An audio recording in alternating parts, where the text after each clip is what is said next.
Oh, wait. Is my microphone doing the fucking thing again? It might be. Hold on.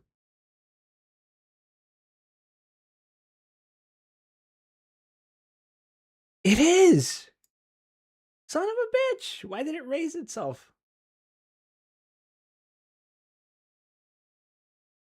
Fucking technical issues. Oh well.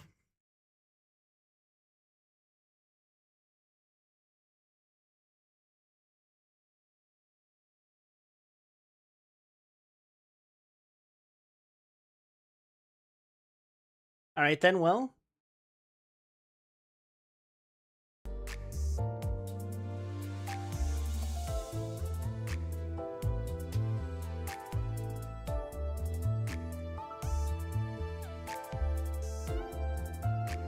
Curiously, Half-Life seems to still be running. I don't know why, because I played that yesterday, but here we are. Hello, everyone.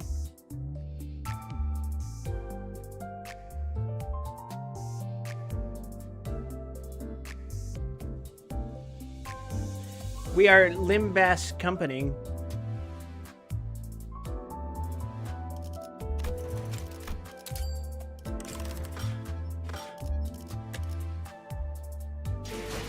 Oh, but first. Oh, dispensing comes tonight.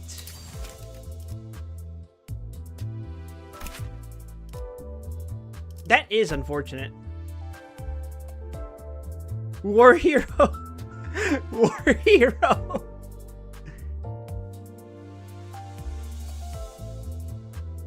Just imagine though, we're gonna get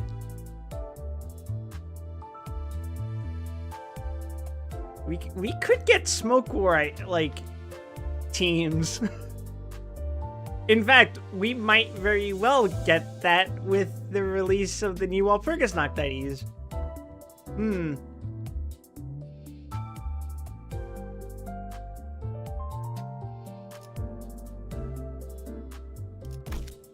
Well, things to consider another time.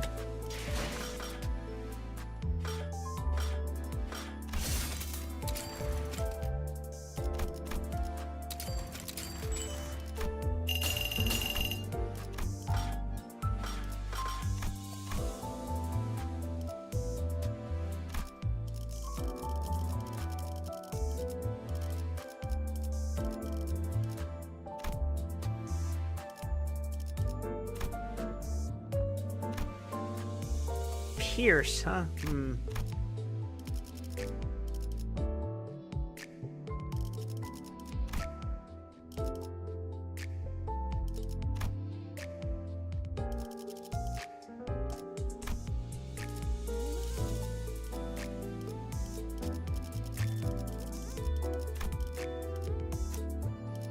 Ha!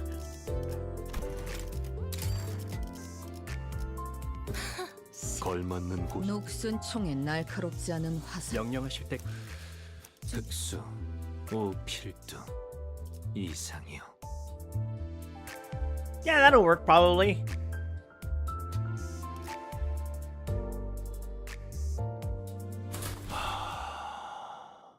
사냥감인가? 몸이 끓어오르는군.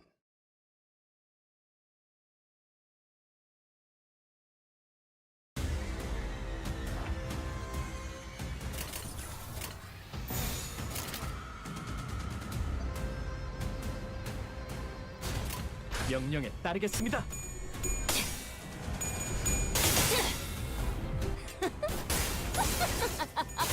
사냥 끝. 모조리 해체해줄게. Hell yeah, I love vile women. 모든 것에 견뎠어. 원치 않게 받은 선물도 도움이 될 때가 있지. 엄마와 같은 색으로 갈아끼웠지. 내 의안처럼.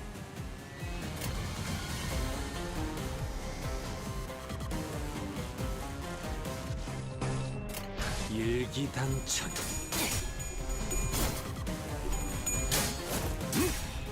빈틈투성이군. Just think, you can technically bullshit a full Thumb subsidiary team. 엄마는 무기라면 뭐든 Thumb plus subsidiary team. 한눈 팔았으면 되져야지.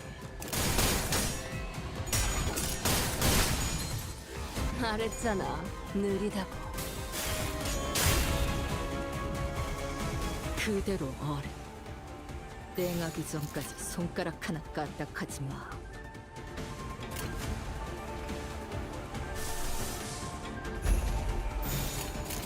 빠르게 처리하지. 화력, 추진. 기타 동정은 필요 없겠죠.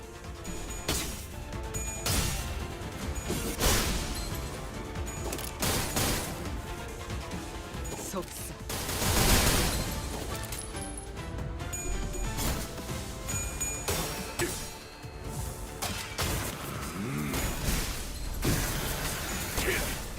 I should run a full Thumb team when I get the chance. But I don't have enough shards yet because I've been holding too many 이제 Holes. 실수에선 벗어나. But soon will Purgus Knock will come, and I'll be able to blow all of my load. 무파법을 이제야 좀 이해. 더하면 너 대단다.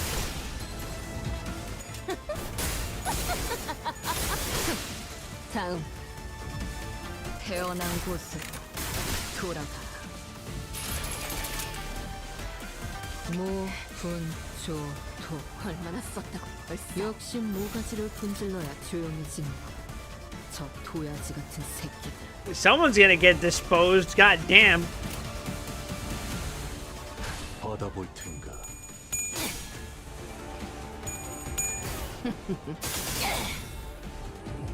원망하고 말고 기러기 패밀리도 너네들도 전부.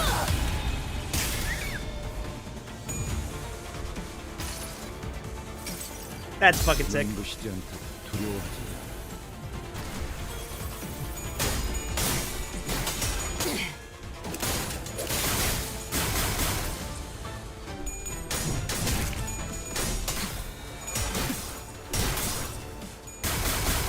Meanwhile, Sinclair just getting bodied in the background.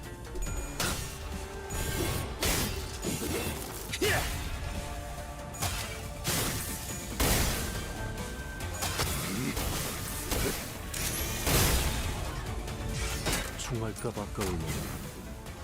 누가 화났을 땐 이렇게 Aura. 숨소리 내지 말고 숨어 있어야 해. 위아래가 없고. 걸리적거리니까 비켜. 이래서 전쟁도 안 겪어본 것들은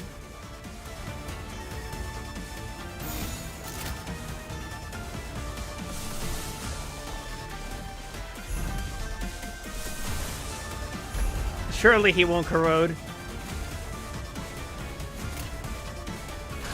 받아볼 텐가.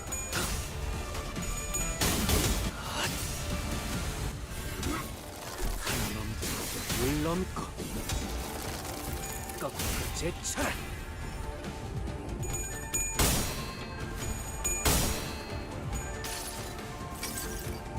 진기압축 피스톤 압력 제한 해제. 관측 완료된 시간부터 계산 완료. 축적된 과거 분량. 모먼트가 유지.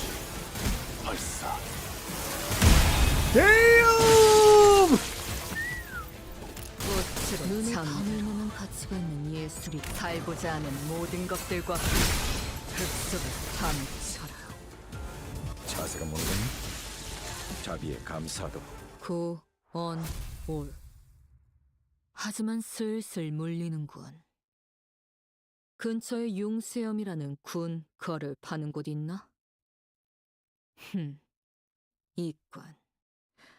그럼 오늘 림컴버 회식 메뉴는 수박을 곁들인 용수염 과자로 결정하지. 나를 들뜨게 만드는 일은 많지 않지만 이번엔 그 Unk 귀중한 still 경우를 got it. 들어맞았군.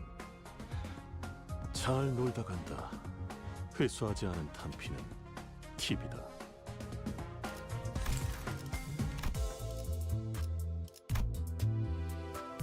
Alright, but before we proceed with this, it's time to read a chapter.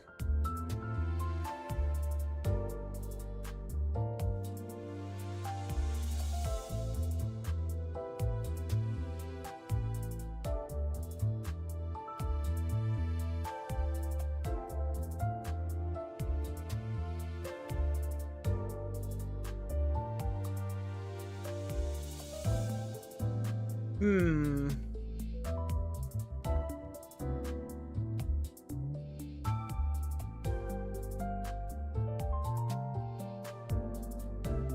Yeah, let's bring back the classic.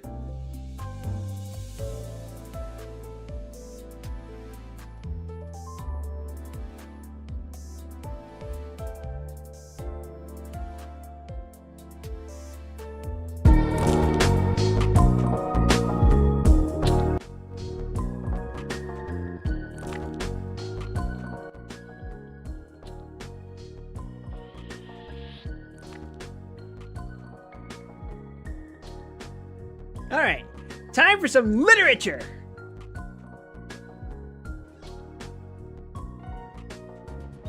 Razumihin waked up next morning at 8 o'clock, troubled and serious. He found himself confronted with many new and unlooked-for perplexities. He had never expected that he would ever wake up feeling like that. He remembered every detail of the previous day, and he knew that a perfectly novel experience had befallen him, that he had received an impression unlike anything he had known before. At the same time, he recognized clearly that the dream which had fired his imagination was hopelessly unattainable, so unattainable that he felt positively ashamed of it, and he hastened to pass to the other more practical cares and difficulties bequeathed him by that thrice accursed yesterday. The most awful recollection of the previous day was the way he had shown himself base and mean, not only because he had been drunk, but because he had taken advantage of the young girl's position to abuse her fiancé in his stupid jealousy, knowing nothing of their mutual relations and obligations and next to nothing of the man himself. And what right had he to criticize him in that hasty and unguarded manner? Who had cared for his opinion?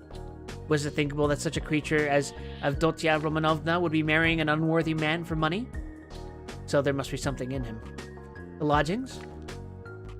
But after all, how could he know the character of the lodgings? He was furnishing a flat. How despicable it all was. And what justification was it that he was drunk? Such a stupid excuse was even more degrading. In wine is truth. And the truth had all come out. That is, all the uncleanness of his coarse and envious heart. And would such a dream ever be permissible to him, Razumihin? What was he besides such a girl? He, the drunken, noisy braggart of last night. Was it possible to imagine so absurd and cynical a juxtaposition? Razumihin blushed desperately at the very idea, and suddenly the recollection forced itself vividly upon him of how he had said last night on the stairs that the landlady would be jealous of Avdotia Romanovna. That was simply intolerable. He brought his fist down heavily on the kitchen stove, hurt his hand, and sent one of the bricks flying. Of course, he muttered to himself a minute later with a feeling of self-abasement. Of course, all these infamies can never be wiped out or smoothed over, and so it's useless even to think of it, and I must go to them in silence and do my duty, in silence too, and not ask forgiveness and say nothing, for all is lost now. And yet, as he dressed, he examined his attire more carefully than usual. He added another suit. If he had, perhaps he wouldn't have put it on. I would have made a point of not putting it on. But in any case, he could not remain a cynic and a dirty sloven. He had no right to offend the feelings of others, especially when they were in need of his assistance, and asking him to see them. He brushed his clothes carefully. His linen was always decent. In that respect, he was especially clean. He washed that morning scrupulously. He got some soap from Nastasia. He washed his hair, his neck, and especially his hands. When it came to the question whether to shave his stubbly chin or not, Praskovya Pavlovna had capital razors that had been left by her late husband. The question was angrily answered in the negative. Let it stay as it is. What if they think I shaved on purpose to... They certainly would think so. Not on any account. And the worst of it was he was so coarse, so dirty. He had the manners of a pothouse, and even admitting that he knew he had some of the essentials of a gentleman. What was there in that to be proud of? Everyone ought to be a gentleman and more than that. And all the same, he remembered, he too had done little things. Not exactly dishonest, and yet And what thoughts he sometimes had, And to set all that beside Avdotya Romanovna. Confound it! So be it. Well, he'd make a point then of being dirty, greasy, pothouse in his manners, and he wouldn't care. He'd be worse. He was engaged in such monologues when Zosimov, who had spent the night in Praskovya Pavlovna's parlor, came in. He was going home and was in a hurry to look at the invalid first. Razumihin informed him that Raskolnikov was sleeping like a dormouse. Zosimov gave orders that they shouldn't wake him and promised to see him again at about 11. If he is still home, he added. Damn it all. If one can't control one's patients, how is one to cure them? Do you know whether he will go to them, or whether they are coming here? They are coming, I think, said Razumihin, understanding the object of the question. And they will discuss their family affairs, no doubt. I'll be off. You, as the doctor, have more right to be here than I. But I am not a father confessor. I shall come and go away. I've plenty to do besides looking after them. One thing worries me, interposed Razumihin, frowning. On the way home, I talked a lot of drunken nonsense to him. All sorts of things. And amongst them that you were afraid that he might become insane. You told the ladies so too. I know it was stupid. You may beat me if you like. Did you think it so seriously? That's nonsense, I tell you. How could I think it seriously? You yourself described him as a monomaniac when you fetched me to him. And we added fuel to the fire yesterday, you did, that is, with your story about the painter. It was a nice conversation when he was, perhaps, mad on that very point. If only I had known what happened then at the police station and that some wretch had insulted him with a suspicion. I would not have allowed that conversation yesterday. These monomaniacs will make a mountain out of a molehill, and see their fancies as solid realities. As far as I remember, it was Zamitov's story that cleared up half the mystery to my mind. Why, I know one case which a hypochondriac, a man of 40, cut the throat of a little boy of 8 because he couldn't endure the jokes he made every day at table. And in this case, his rags, the insolent police officer, the fever and the suspicion, all that working upon a man half frantic with hypochondria, and with his morbid exceptional vanity. That may well have been the starting point of illness. Well, bother it all! And by the way, Zamitov certainly is a nice fellow, but, he shouldn't have told all that last night. He is an awful chatterbox. But whom did he tell it to? You and me? And Porphyry? What does that matter? And by the way, have you had any influence on them, his mother and sister? Tell them to be more careful with him today. He'll get on all right, Razumihin answered reluctantly. Why is he so set against this Lucian? A man with money, and she doesn't seem to dislike him. And they haven't a farthing, I suppose, eh? But what business is it of yours? Razumihin cried with annoyance. How can I tell whether they've a farthing? Ask them yourself, and perhaps you'll find out. What an ass you are sometimes.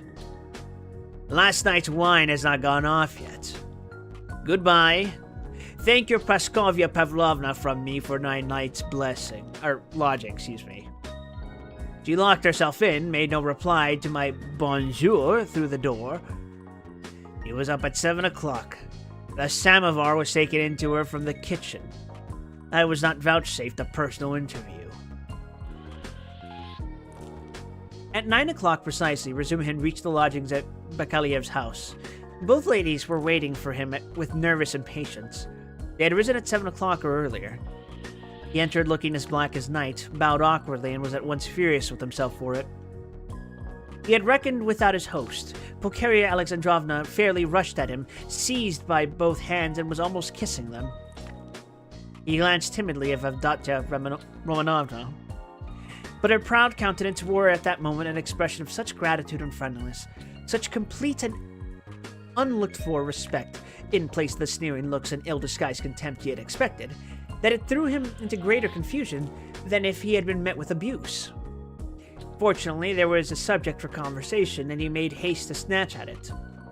Hearing that everything was going well and that Rhodia had not yet waked, Pulcheria Alexandrovna declared that she was glad to hear it, because she had something which it was very, very necessary to talk over beforehand. Then followed an inquiry about breakfast and an invitation to have it with them. They had waited to have it with him. Avdotya Romanovna rang the bell. It was answered by a ragged, dirty waiter, and they asked him to bring tea, which was served at last, but in such a dirty and disorderly way that the ladies were ashamed. Razumihin vigorously attacked the lodgings, but remembering Lucian, stopped in embarrassment and was greatly relieved by Pulcheria Alexandrovna's questions, which showered in a continual stream upon him. He talked for 3/4 of an hour, being constantly interrupted by their questions, and succeeded in describing to them all the most important facts he knew of last year of Raskolnikov's life, concluding with a circumstantial account of his illness. He omitted, however, many things which were better omitted, including the scene at the police station with all its consequences. They listened eagerly to his story, and when he thought he had finished and satisfied his listeners, he found that they had considered he had hardly begun.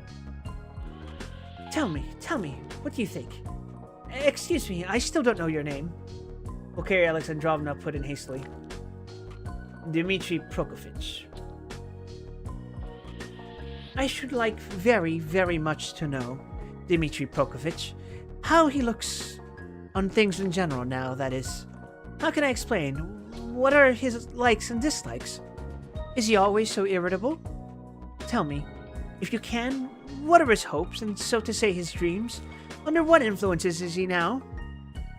In a word, I should like... Ah, mother, how can he answer all that at once?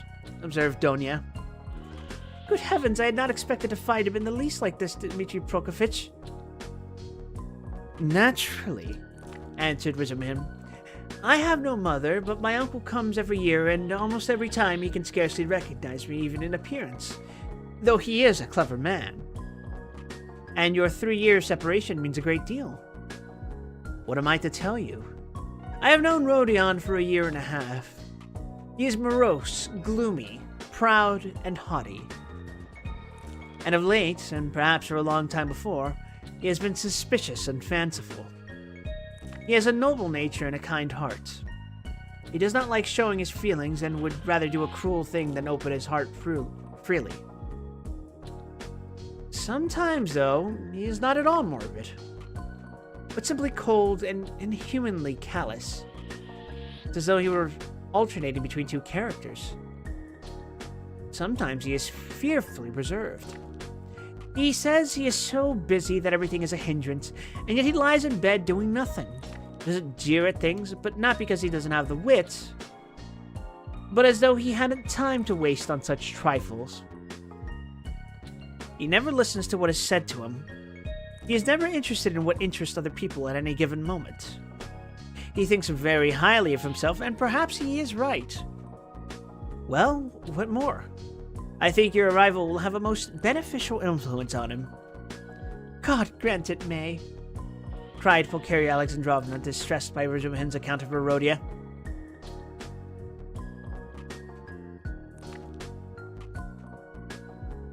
And Razumihin ventured to look more boldly at Avdotya Romanovna at last.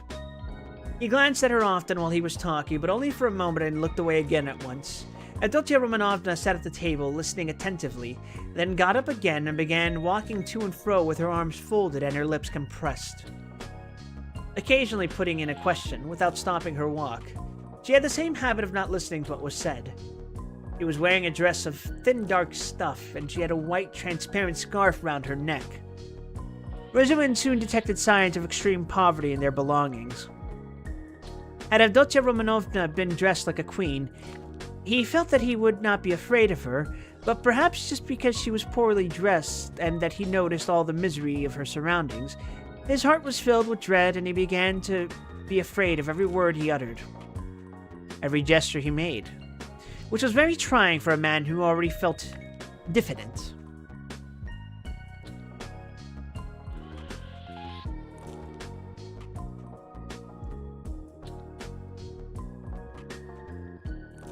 You've told us a great deal that is interesting about my brother's character, and have told it impartially.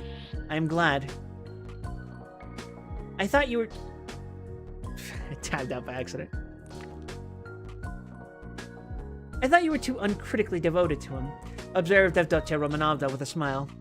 I think you are right that he needs a woman's care, she added thoughtfully. I didn't say so, but I dare say you are right, only... What? He loves no one, and perhaps he never will, Razumihin declared decisively. You mean he is not capable of love? Do you know, Avdotya Romanovna, you are awfully like your brother in everything indeed. He blurted out suddenly to his own surprise. But remembering at once what he had just said before of her brother, he turned as red as a crab and was overcome with confusion. Avdotya Romanovna couldn't help laughing when she looked at him. You may be both mistaken about Rodya, Pulcheria Alexandrovna remarked, slightly piqued. I am not talking of our present difficulty, Donia. What Pyotr Petrovich writes in this letter and what you and I have supposed may be mistaken, but you can't imagine, Dmitri Prokofych, how moody and, so to say, capricious he is. I never could depend on what he would do when he was only 15. And I am sure that he might do something now that nobody else would think of doing. Well, for instance, do you know how a year and a half ago he astounded me and gave me a shock that nearly killed me? When he had the idea of marrying that girl, what was her name, his landlady's daughter? Did you hear about that affair? Asked Avdotya Romanovna. Do you suppose, Pulcheria Alexandrovna continued warmly, do you suppose that my tears, my entreaties, my illness, my possible death from grief, our poverty would have made him pause? No. He would have calmly disregarded all obstacles. And yet it isn't that he doesn't love us. He's never spoken a word of that affair to me, Razumihin answered cautiously. But I did hear something from Praskovya Pavlovna herself, though she is by no means a gossip, and what I heard certainly was rather strange. And what did you hear? Both the ladies asked at once. Well, nothing very special. I only learned that the marriage, which only failed to take place through the girl's death, was not at all to Praskovya Pavlovna's liking. They say, too, the girl was not at all pretty. In fact, I am told positively ugly, and such an invalid, and queer. But she seems to have some good qualities. She must have had some good qualities, or it's quite inexplicable. She had no money either, and he wouldn't have considered her money. But it's always difficult to judge in such matters. I'm sure she was a good girl, Avdotya Romanovna observed briefly. God forgive me, I simply rejoiced at her death, though I don't know which of them would have caused most misery to the other, he to her, she to him, Pulcheria Alexandrovna concluded. Then she began tentatively questioning him about the scene on the previous day with Lucian, hesitating and continually glancing at Donia, obviously to the latter's annoyance.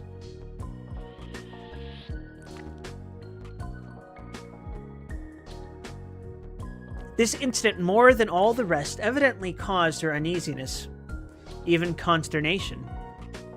Razumihin described it in detail again, but this time he added his own conclusions. He openly blamed Raskolnikov for intentionally insulting Pyotr Petrovich, not seeking to excuse him on the score of his illness. He had planned it before his illness, he added. I think so too, Pulcheria Alexandrovna agreed with a dejected air. But she was very much surprised at hearing Razumihin express himself so carefully and even a certain respect about Pyotr Petrovich. Avdotya Romanovna, too, was struck by it. So this is your opinion of Pyotr Petrovich? Pulcheria Alexandrovna could not resist asking. I can have no other opinion of your daughter's future husband, Razumihin answered firmly, and with warmth. And I don't say it simply from vulgar politeness, but simply because Avdotya Romanovna has, of her own free will, deigned to accept this man.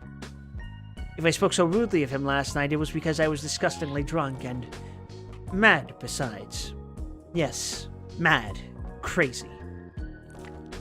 I lost my head completely. And this morning I am ashamed of it.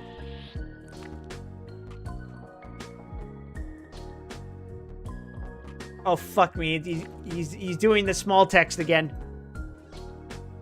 He crimsoned and ceased speaking. Avdotya Romanovna flushed but did not break the silence. She had not uttered a word from the moment they began to speak of Lucian.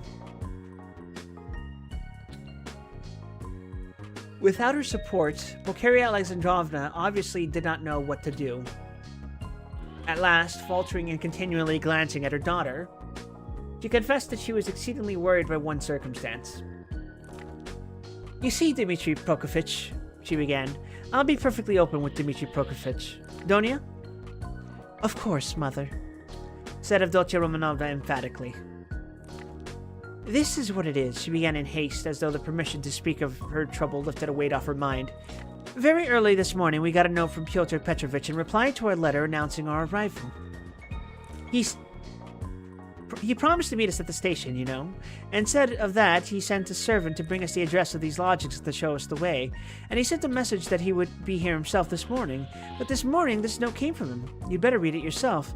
There is one point in it which worries me very much. You will soon see what that is, and tell me your candid opinion, Dmitri Prokofiev. You know Rodia's character better than anyone, and no one can advise us better than you can.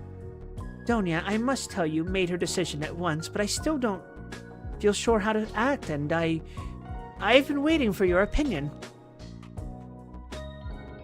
Razumin opened the note, which was dated the previous evening, and read as follows.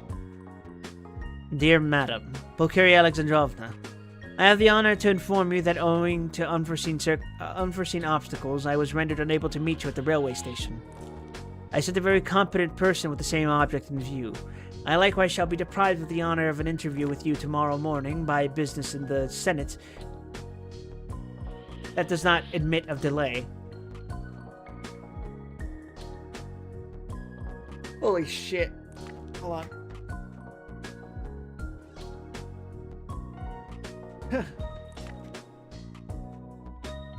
And also that I may not intrude on your family circle while you are meeting your son, and Avdotya Romanovna, her brother. I shall have the honor of visiting you and paying you my respects at your lodgings not later than tomorrow evening at 8 o'clock precisely, and herewith I venture to present my earnest and, I may add, imperative request that Rodion Romanovich may not be present at our interview, as he offered me a gross and unprecedented affront on the occasion of my visit to him in his illness yesterday, and moreover, since I desire from you personally an indispensable and circumstantial explanation upon a certain point, in regard to which I wish to learn your own interpretation, I have the honor to inform you in anticipation that if, in spite of my request, I meet Rodion Romanovich, I shall be compelled to withdraw immediately, and then you have only yourself to blame. I write on the assumption that Rodion Romanovich, who appeared so ill at my visit, suddenly recovered 2 hours later, and so, being able to leave the house, may visit you also. I was confirmed in that belief by the testimony of my own eyes in the lodging of a drunken man who was run over and has since died, whose daughter, a young woman of notorious behavior, he gave 25 rubles on the pretext of the funeral, which gravely surprised me, knowing what pains you were at to raise that sum. Herewith expressing my special respect to your estimable daughter, Avdotya Romanovna, I beg you to accept the respectful homage of your humble servant, P. Lucian.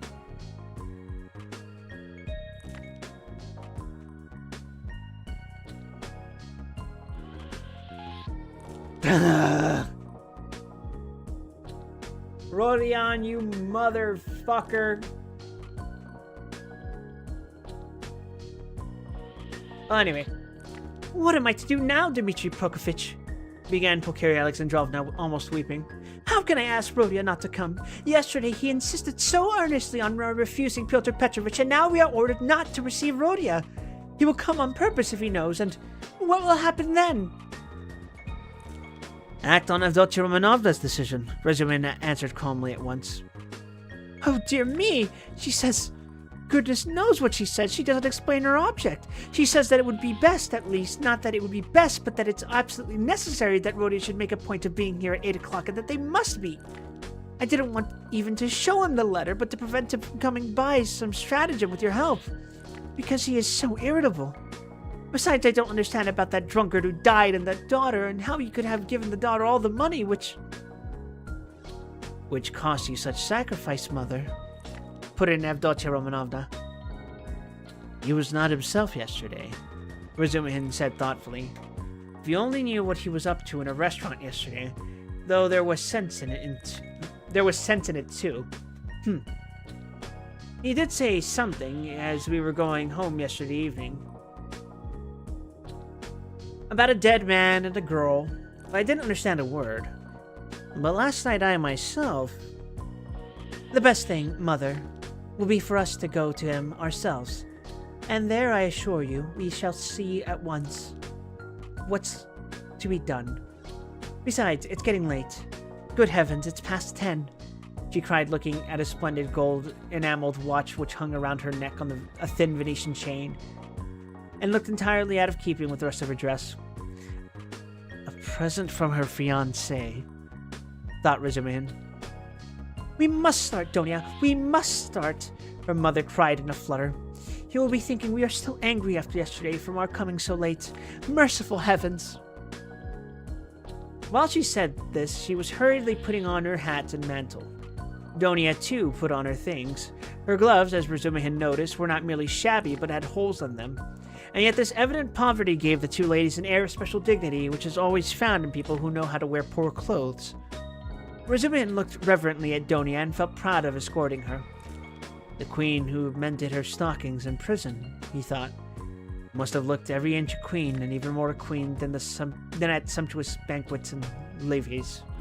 Levees? Words. Grammar. You know how it goes. My God! Exclaimed Pulcheria Alexandrovna. Little did I think I should ever fear seeing my own son.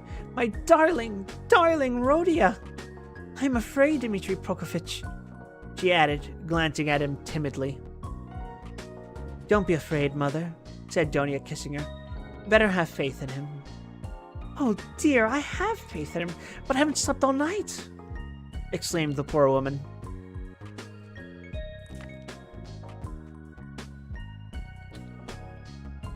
They came out into the street.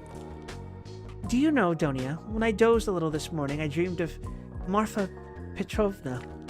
She was all in white. She came up to me, took my hand, and shook her head at me, but so sternly as though she were blaming me.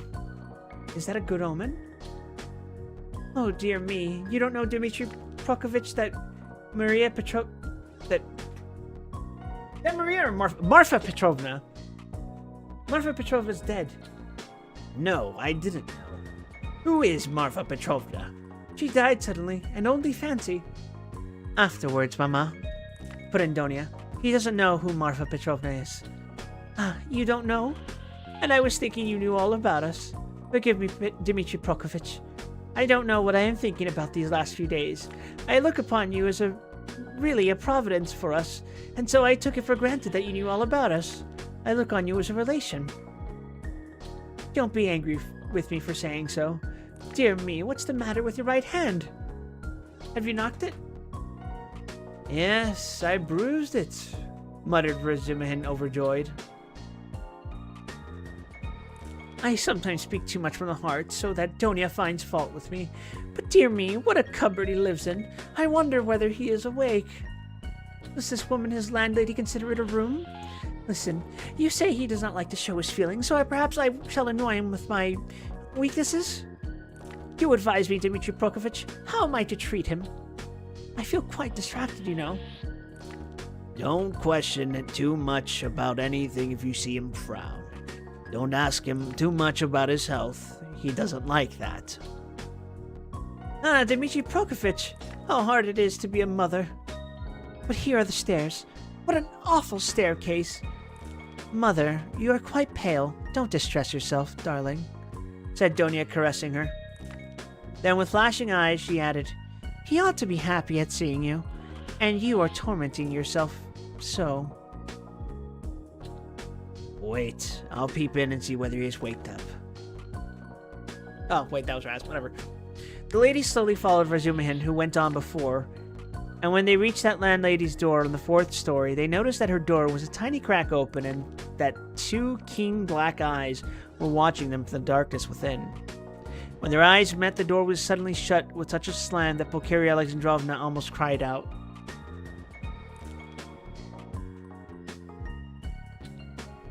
God damn. Fucking crash out, Rodion.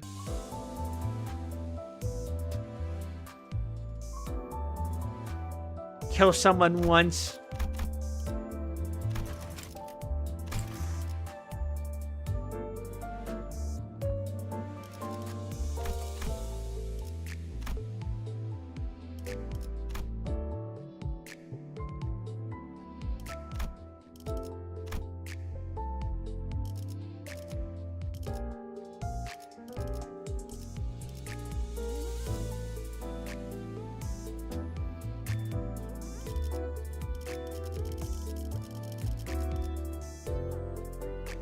대상 확인했어. 복지팀의 협조가 필요한 거지.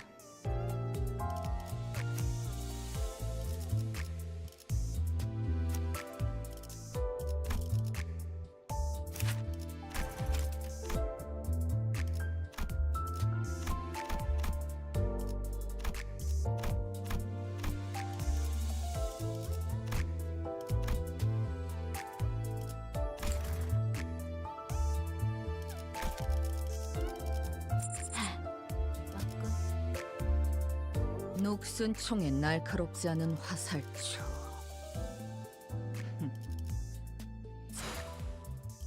가시죠. 파투페 1패 의뢰인가요?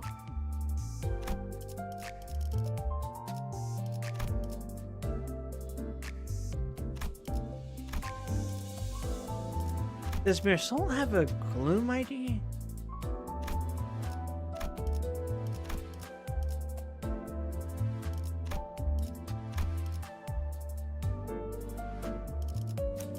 Oh, fuck yeah, let's do that.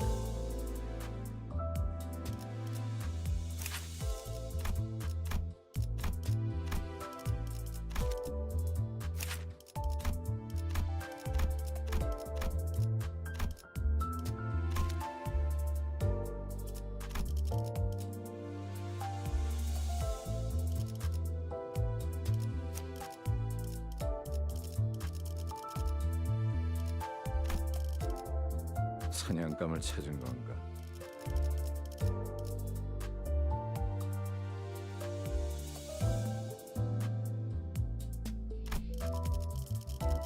준비되었습니다. 걸맞 제 차례인가요? 걸맞는 곳이어야. 명령하실 때까지 자리에서 대기하겠습니다. Sure, why not? 자, 판 돌아갑니다. We're gonna do our threat excavations and then we're gonna read another chapter. 원치 않게 받은 선물도 도움이 될 때가 있지. 엄마와 같은 색으로 갈아 끼웠지. 내 의안처럼.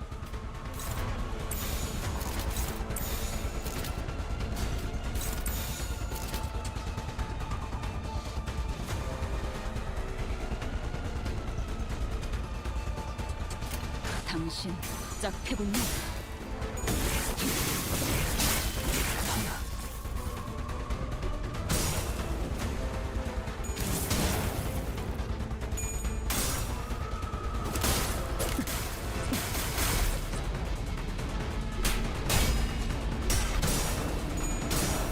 Damn, son!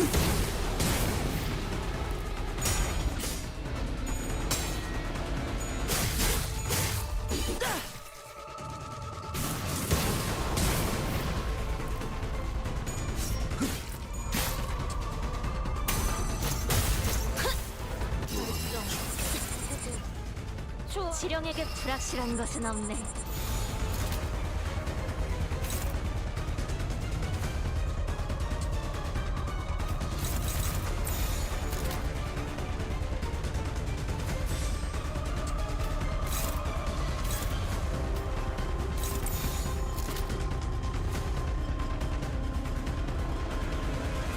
포위만 구축.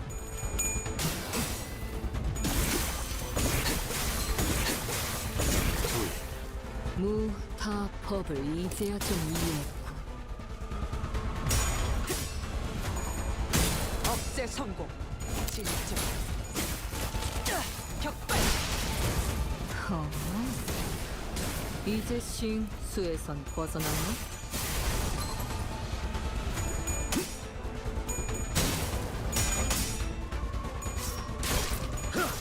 우와, 지금 완전 삼촌들이랑 공호대 같았어. Our count is horrendous. 미래를 과거와 같이. 전술 시야전. 시그니처를 보여주겠다는데 마다할 이유는 없지. 분침에 힘주고 잘 봐라, 시태.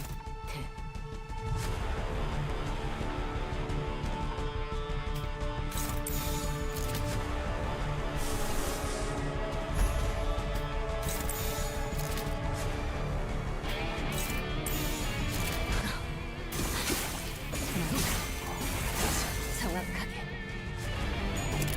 속에 파묻혀라. 너희가 걸어야 할 수라의 길.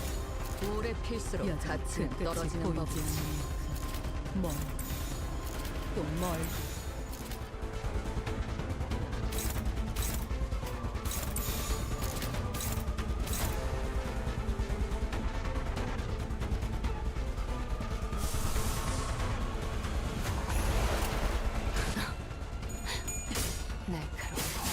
Those burn stacks are kind of crazy, though. Not gonna lie. 눈부시지 않고 두려워하지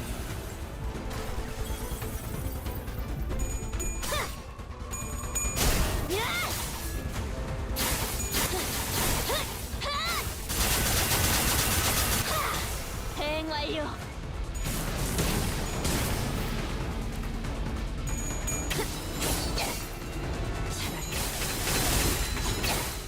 아무것도 남지 마라.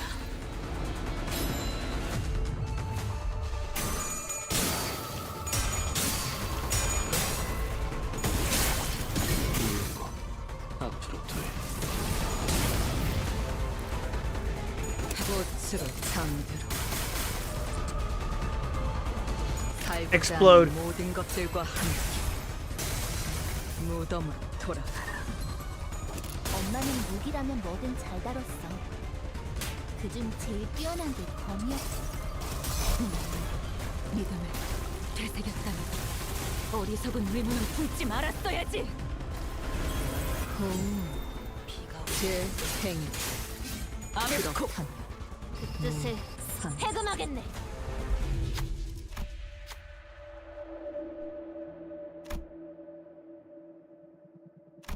Lamau? I didn't know you could fuck this up. Lamau!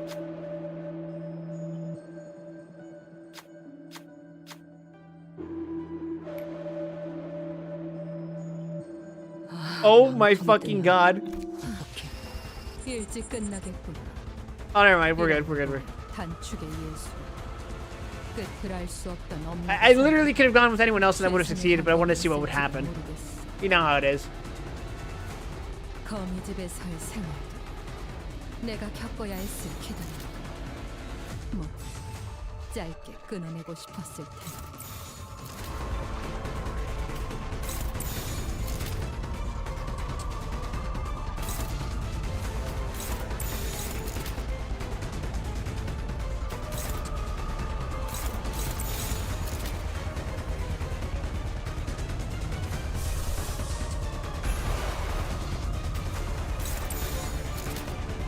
포위만 구축. 흔들렸군.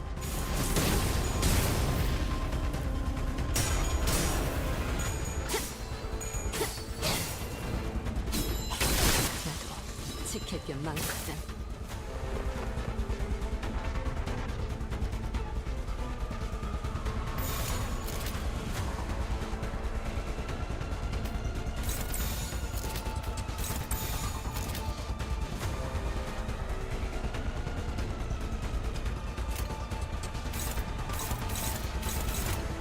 사고될 Let's 시간이다. go. 잔우에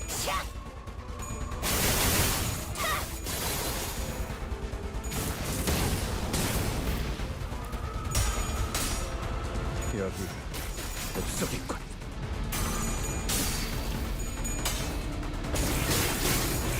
이제 완료.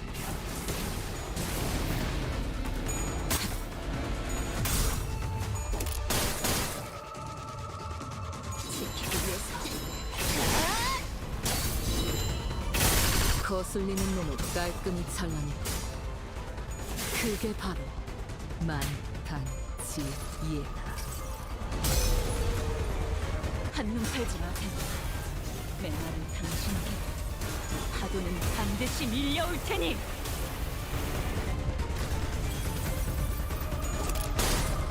방심해. 여기는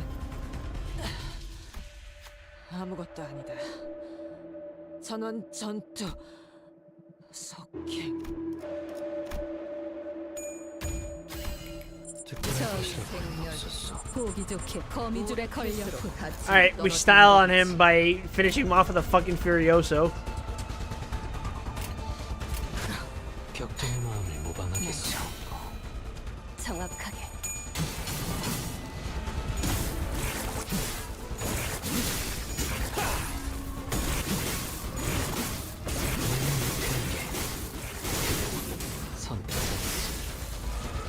너희에게 꽃을 달아준다면 피아노가 이 어울리겠어. 상처를 기억할지.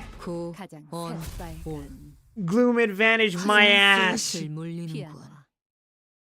근처에 융 Pride month is 수염이라는 over, 군 everyone. 거래를 It's 간 Wrath 적 있나? month. 이건. 그럼 오늘 림 컴버 회식 메뉴는 완벽하게 수행되었지 않은가. 하지만 아직 기약은 없구려. 그렇다면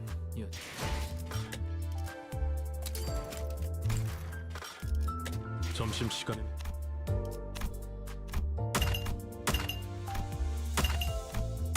Ever eat Hakarl? No. I don't know what that is. I'm sorry.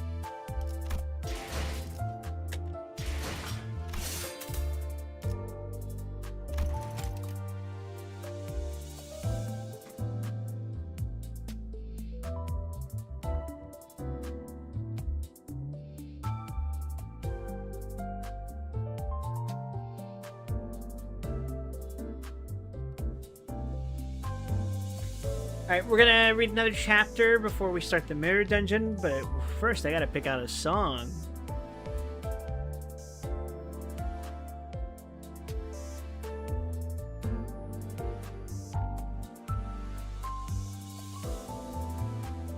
Fermented Greenland sharks, so they ferment for 6 weeks, then dry for 6 months to make it edible and tasty.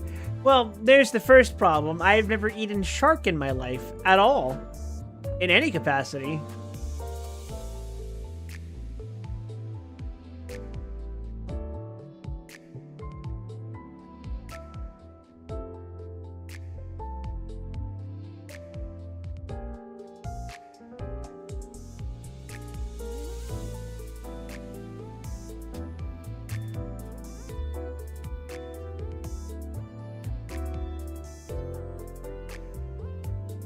Comes in like a chicken nugget without breeding form. I don't know what that means. I'm sorry. Like, are they shark nuggets? Is that what you're telling me?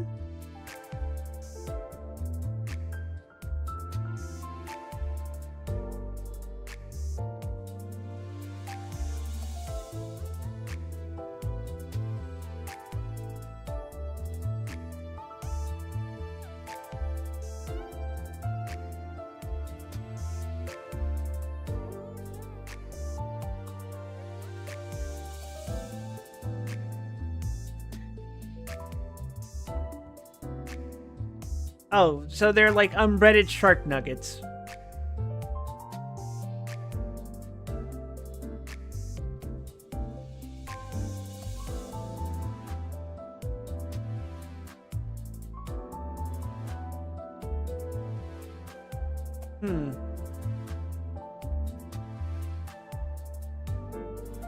Specifically Iceland, huh?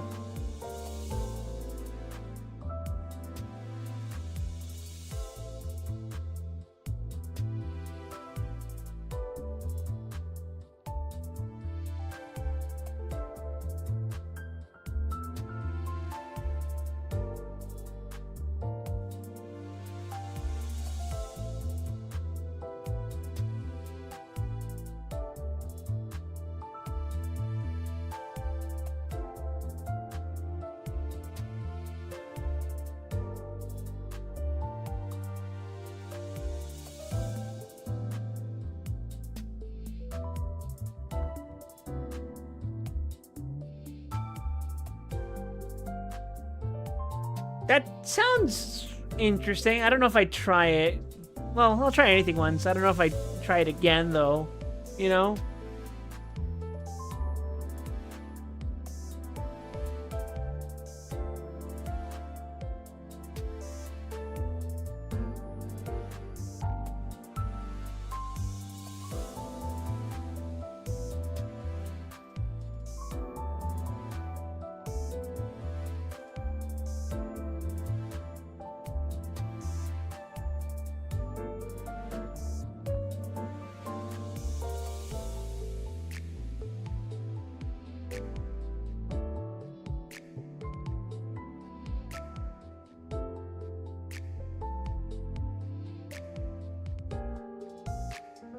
Alright, we'll default to Netzach music.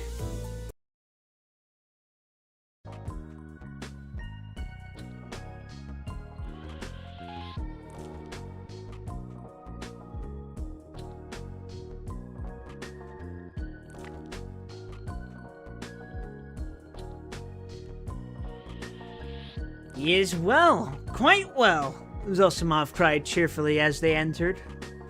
He had come in 10 minutes earlier, was sitting in the same place as before on the sofa. Raskolnikov was sitting in the opposite corner, fully dressed and carefully washed and combed, as he had not been for some time past.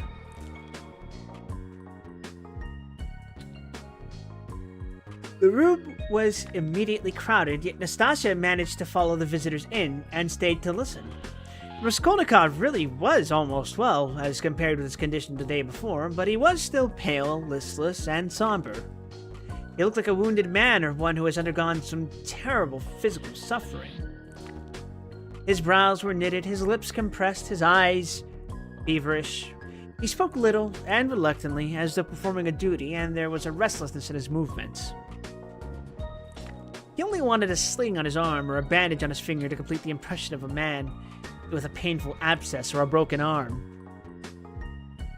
The pale, somber face lighted up for a moment when his mother and sister entered, but this only gave it a look of more intense suffering, in place of its listless dejection.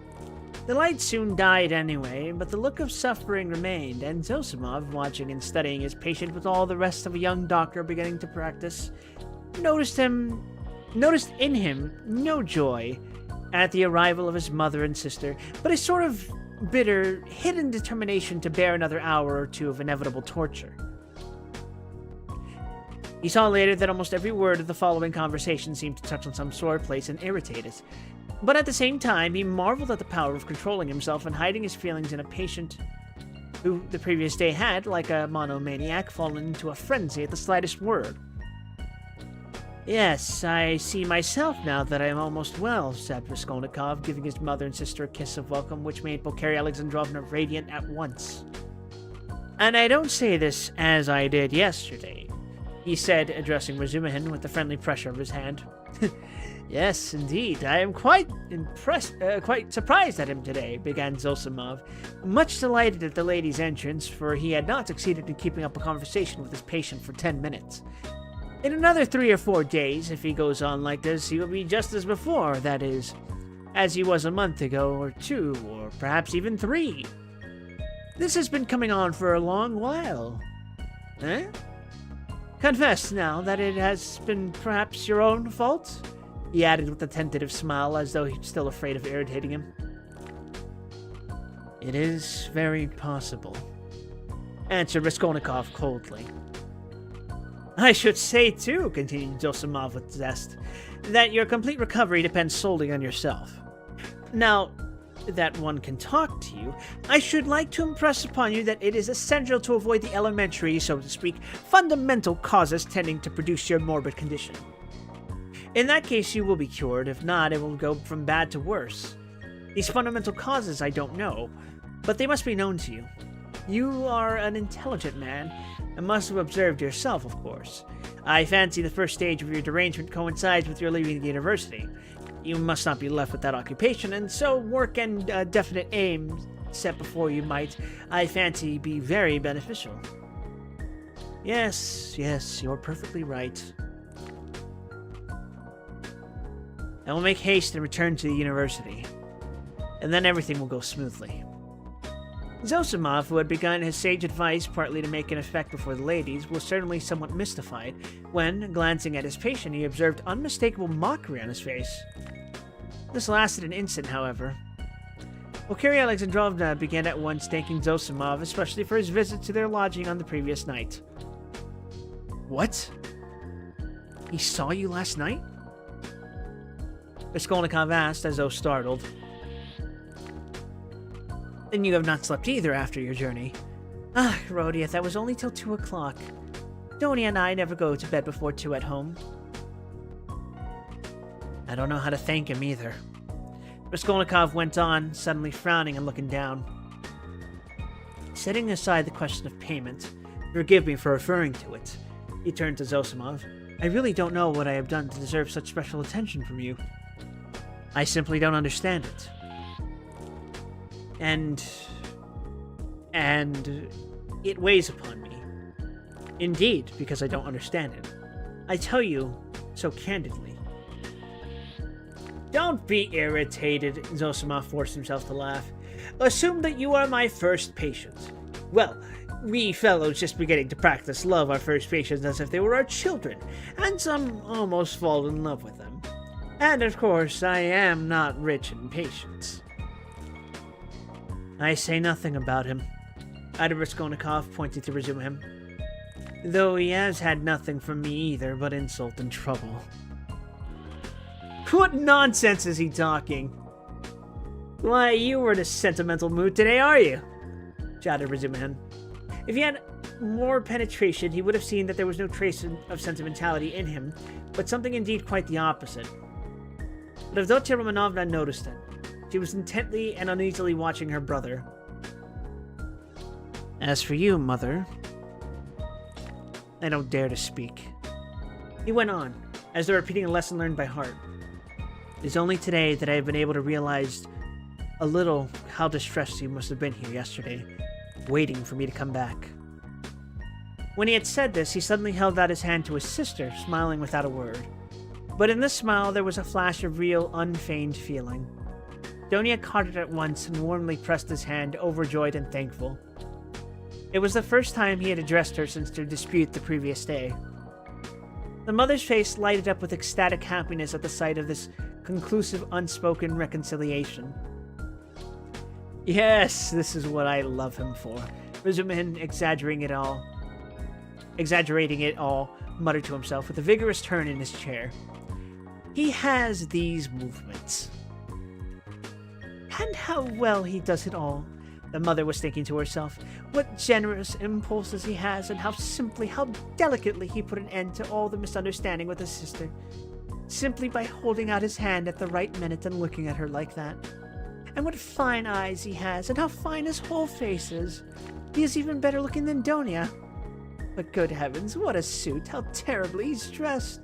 Vasya, the messenger boy, in Afanasy Ivanovich's shop is better dressed. I could rush in and hug him, weep over him, but I am afraid. Oh dear, he's so strange. He's talking kindly, but I'm afraid. Why, what am I afraid of?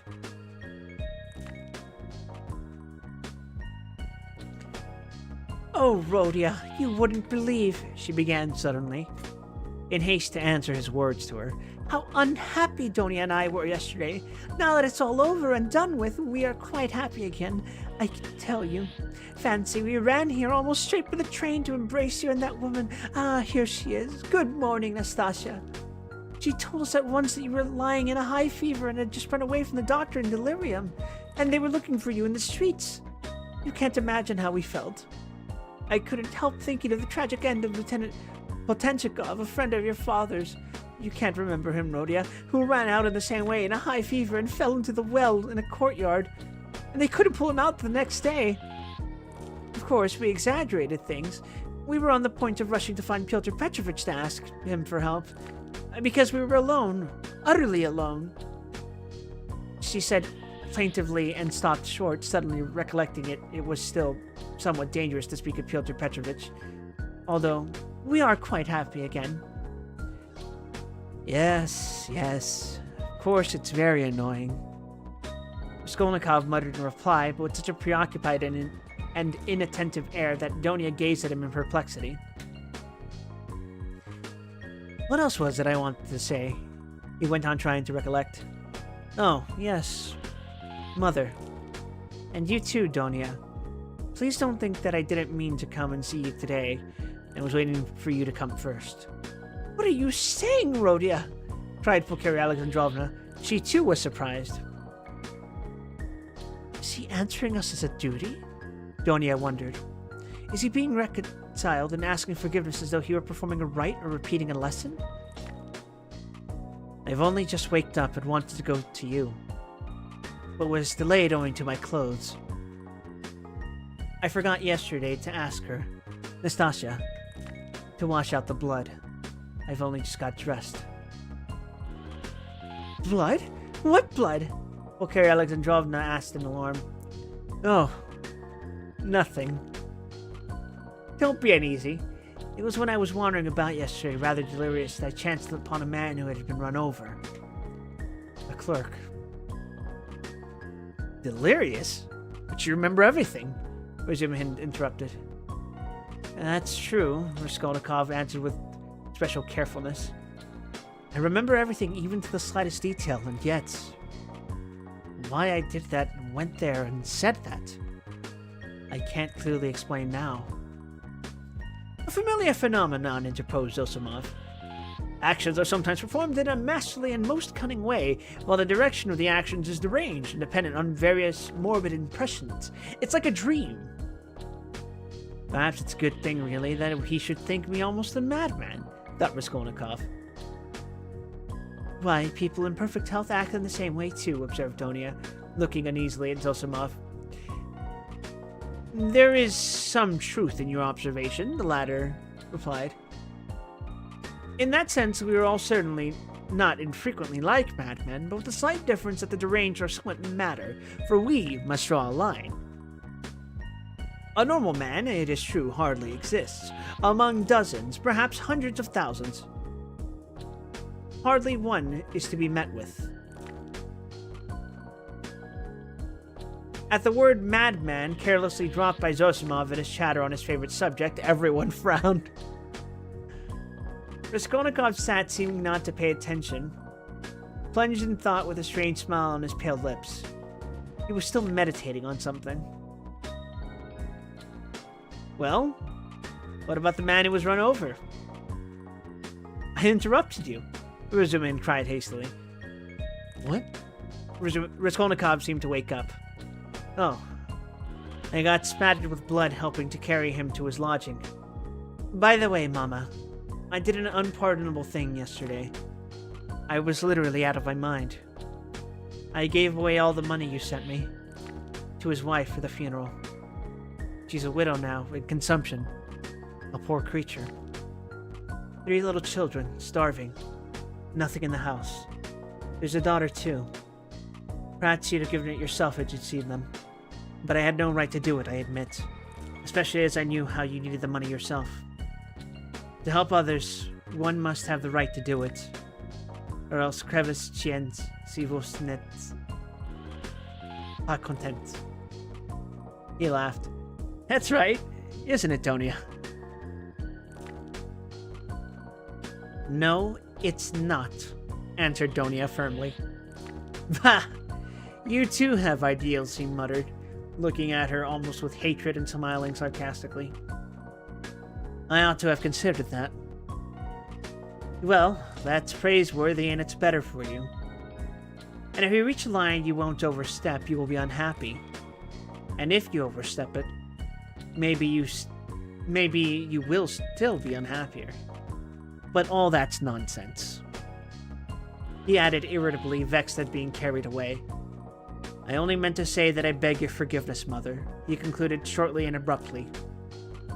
It's enough, Rhodia. I am sure that everything you do is very good, said his mother, delighted.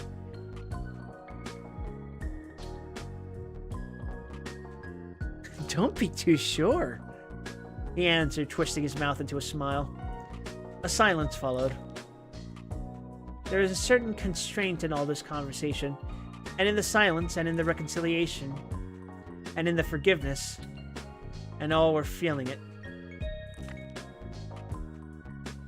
Just as though they were afraid of me, Raskolnikov was thinking to himself, looking askance at his mother and sister. Pulcheria Alexandrovna was indeed growing more timid the longer she kept silent. Yet in their absence I seemed to love them so much, flashed through his mind. Do you know, Rhodia? Marfa Petrovna is dead. Pulcheria Alexandrovna suddenly blurted out. What? Marfa Petrovna. Oh, mercy on us! Marfa Petrovna Svidrigailov. I wrote you so much about her. Yes. I remember. So she's dead. Oh. Really? He roused himself suddenly, as if waking up. What did she die of? Only imagine quite suddenly, Pulcheria Alexandrovna answered hurriedly, encouraged by his curiosity.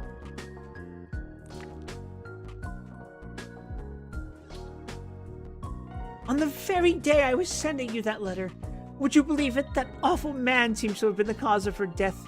They say he beat her dreadfully. Why? Were they on such bad terms? He asked, addressing his sister. Not at all. Quite the contrary, indeed. With her, he was always very patient, considerate even. In fact, all those 7 years of their married life, he gave way to her.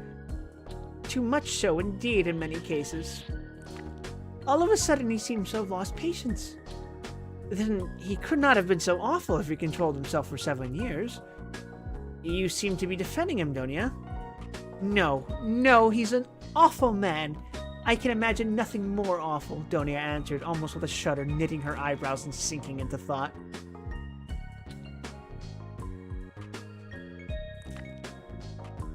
That happened in the morning, Pulcheria Alexandrovna went on hurriedly. And directly afterwards, she ordered the horses to be harnessed, to drive to town immediately after dinner. She always used to drive to the town in such cases. She had a very good dinner, I am told. After the beating? That was always her habit. And immediately after dinner, so as to not be late in starting, she went to the bathhouse. You see, she was undergoing some treatment with baths. They have a cold spring there, and she used to bathe in it regularly every day. And no sooner had she got into the water when she suddenly had a stroke. I should think so, said Dosumov. And did he beat her badly? What does that matter? Put in Donia. But I don't know why you want to tell us so much gossip. I don't know why you want to tell us such gossip, Mother, said Raskolnikov irritably, as it were in spite of himself. Oh, my dear, I don't know what to talk about, broke from Pulcheria Alexandrovna. Why? Are you all afraid of me? He asked with a constrained smile. That's certainly true, said Donia, looking directly and sternly at her brother. Mother was crossing herself with terror as she came up the stairs. His face worked as though in convulsion. What are you saying, Donia? Don't be angry, please, Rhodia. Why did you say that, Donia? Pulcheria Alexandrovna began, overwhelmed. You see, coming here, I was dreaming all the way in the train how we should meet, how we should talk over everything together. And I was so happy I did not notice the journey. What am I saying? I'm happy now. You should not, Donia. I'm happy now, simply in seeing you, Rhodia. Hush, Mother. he muttered in confusion, not looking at her but pressing her hand. "We shall have time to speak freely of everything." As he said this, he was suddenly overwhelmed with confusion and turned pale. Again, that awful sensation he had known of late passed with deadly chill over his soul. Again, it became suddenly plain and perceptible to him that he had just told a fearful lie. That he would never now be able to speak freely of everything. That he would never again be able to speak of anything to anyone. The anguish of this thought was such that for a moment he had almost forgot himself. He got up from his seat and, not looking at anyone, walked towards the door. "What are you about?" cried Rizumihin, clutching him by the arm. He sat down again and began looking about him in silence. They were all looking at him in perplexity. "What are you all so dull for?" he shouted suddenly and quite unexpectedly. "Do say something! What's the use of sitting like this? Come, do speak. Let us talk. We meet together and sit in silence. Come, anything!" "Thank God, I was afraid the same thing as yesterday was beginning again," said Pulcheria Alexandrovna, crossing herself. What is the matter, Rhodia?" asked Avdotia Romanovna distrustfully. "Oh, nothing. I remembered something," he answered, and suddenly laughed. "Well, if you remembered something, that's all right. Just beginning to think," muttered Zosimov, getting up from the sofa. "It is time for me to be off. I will look again, perhaps, if I can." He made his bows and went out. "What an excellent man," observed Pulcheria Alexandrovna.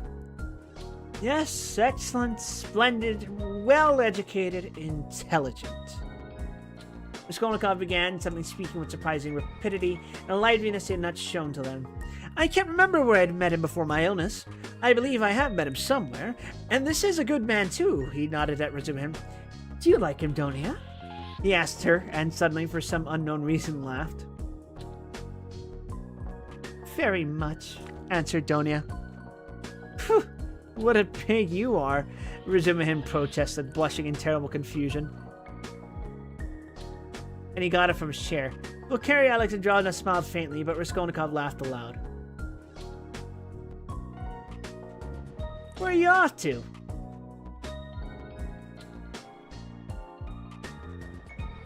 "I must go." "You need not at all. Stay. Zosimov is gone, so you must. Don't go. What's the time? Is it 12 o'clock? What a pretty watch you have got, Donia. But why are you all silent again? I do all the talking." "It was a present from Marfa Petrovna," answered Donia. "And a very expensive one," added Pulcheria Alexandrovna. "Ah. What a big one. Hardly like a lady's." "I like that sort," said Donia. So it is not a present from her fiancé, thought Razumihin, and was unreasonably delighted. "I thought it was Lucian's present," observed Raskolnikov. "No, he has not made Donia any presents yet."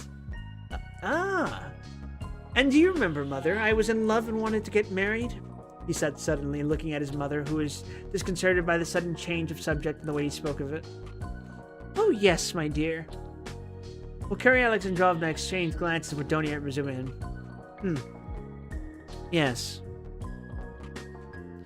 What shall I tell you? I don't remember much indeed. She was such a sickly girl," he went on, growing dreamy and looking down again. "Quite an invalid. She was fond of giving alms to the poor, and was always dreaming of a nunnery. And once she burst into tears when she began talking to me about it. Yes, I remember. I remember very well. She was an ugly little thing. I really don't know what drew me to her then. I think it was because she was always ill. If she had been lame or hunchback, I believe I should have liked her better still." He smiled dreamily. "Yes, it was a sort of spring delirium." "No, it was not only spring delirium," said Donia with warm feeling. He fixed a strained, intent look on his sister, but did not hear or understand her words. Then, completely lost in thought, he got up, went up to his mother, kissed her, and went back to his place and sat down. You love her even now? Said Pulcheria Alexandrovna, touched. Her? Now? Oh, yes. You ask about her? No. That's all now, as it were, in another world. And so long ago. And indeed, everything happening here seems somehow far away. He looked attentively at them. You now. I seem to be looking at you from 1,000 miles away. But goodness knows why we are talking of that. And what's the use of asking about it, he added with annoyance. And biting his nails, he fell into dreamy silence again. What a wretched lodging you have, Rhodia. It's like a tomb, said Pulcheria Alexandrovna, suddenly breaking the oppressive silence. I am sure it's quite half through your lodging you have become so melancholy. My lodging? He answered listlessly. Yes, the lodging had a great deal to do with it. I thought that too. Only you knew, though. What a strange thing you said just now, Mother, he said, laughing strangely. You imagine he lost like, a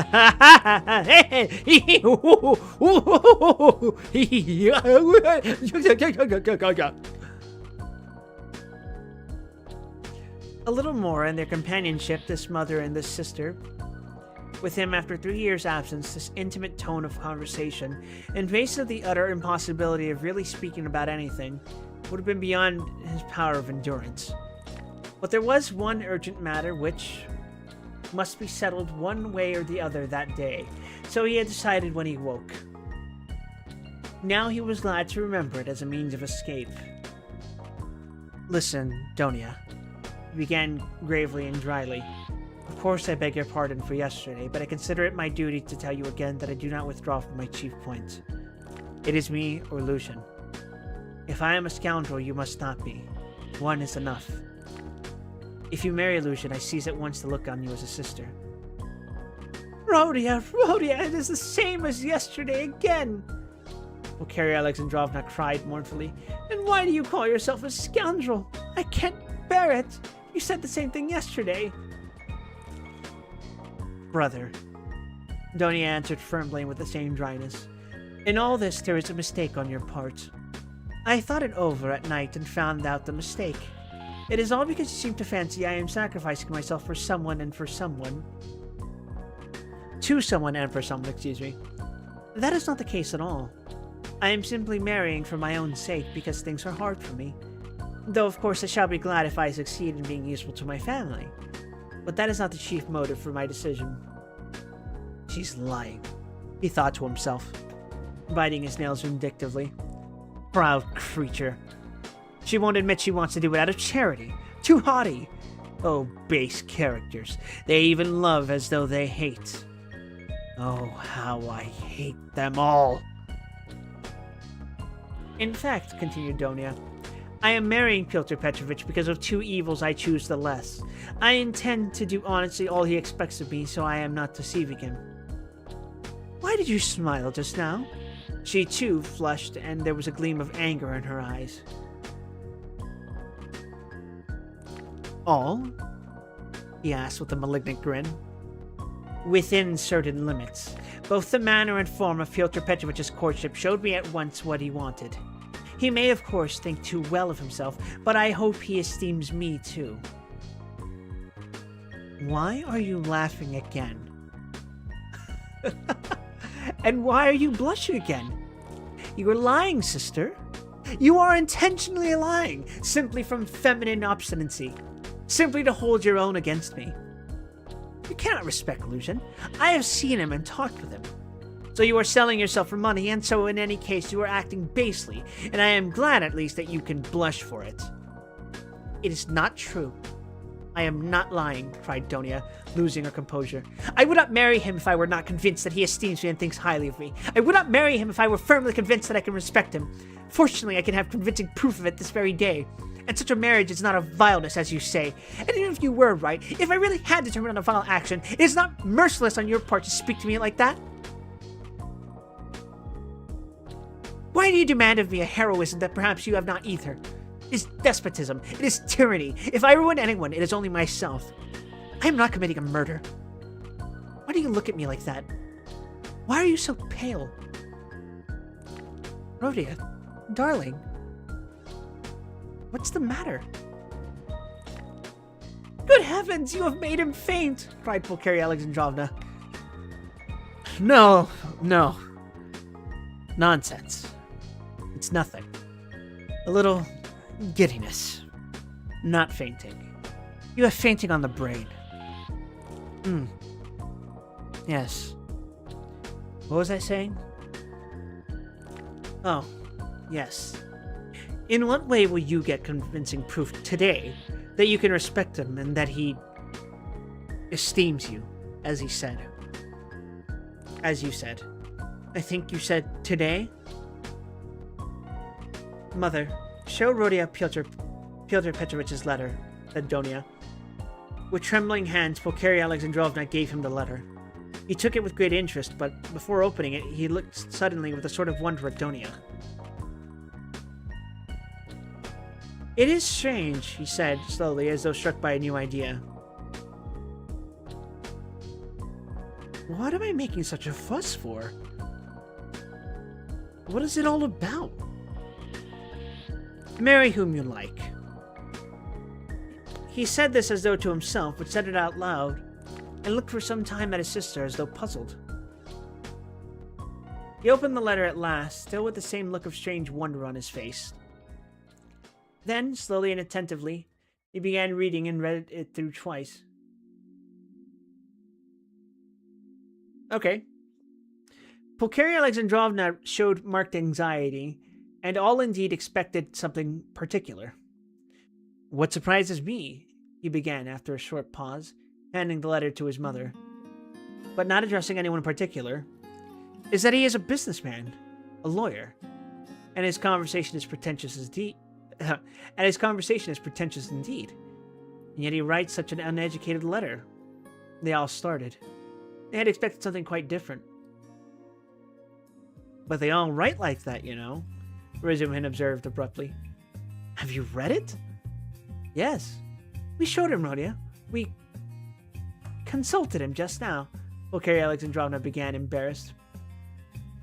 That's just the jargon of the courts, Rizumin put in. Legal documents are written like that to this day. Legal? Yes, it's just legal. Business language. Not so very uneducated and not quite educated. Business language. Pyotr Petrovich makes no secret of the fact that he had a cheap education. He is proud indeed of having made his own way. Avdotia Romanovna observed, somewhat offended by her brother's tone. Well, if he's proud of it, he has reason. I don't deny it.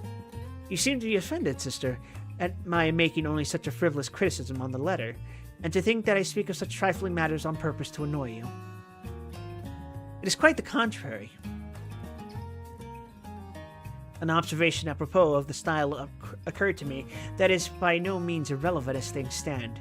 There is one expression, blame yourselves, put in very significantly and plainly, and there is besides a threat that he will go away at once if I am present.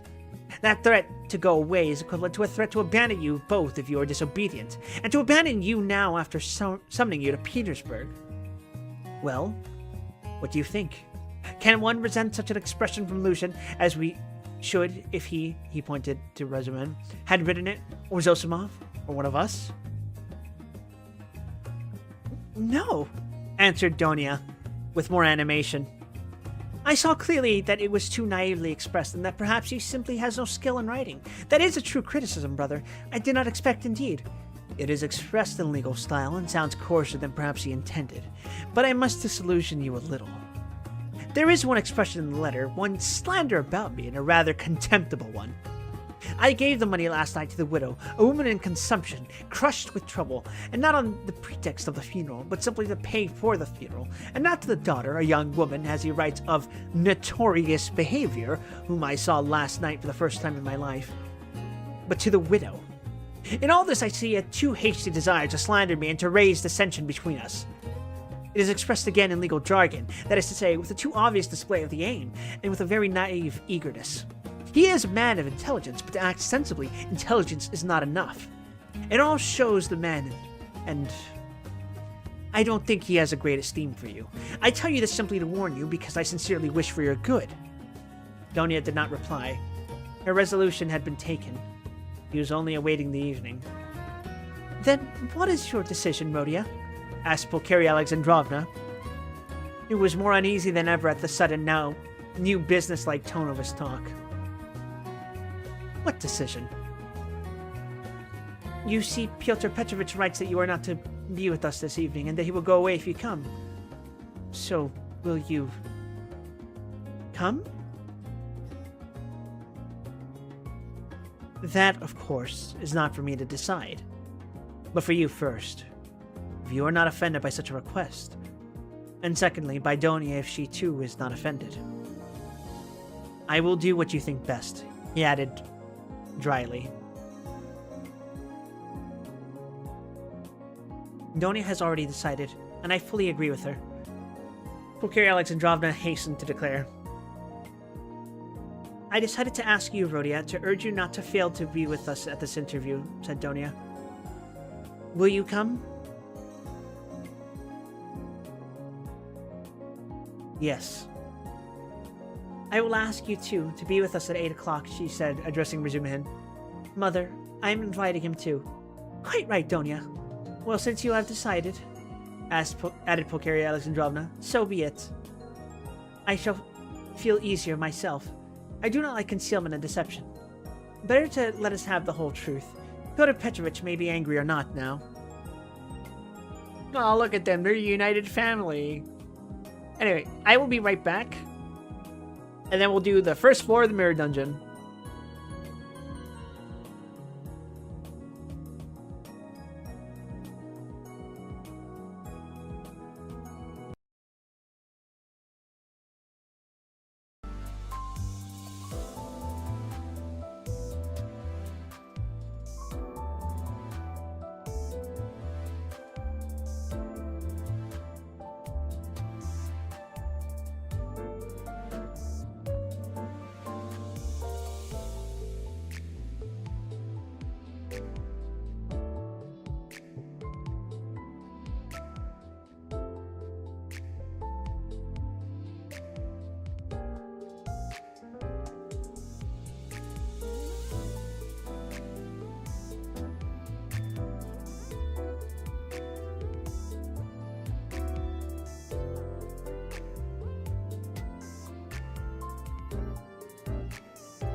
Alright, sorry about that. I'm back. And now we get to do a mirror dungeon.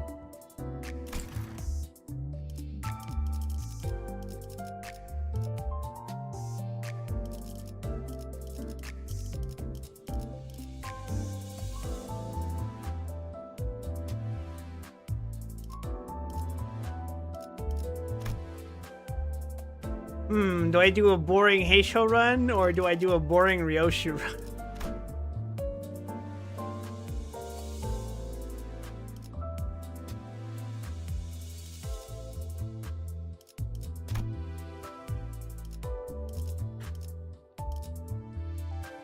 Yeah, fine, screw it. Let's do this.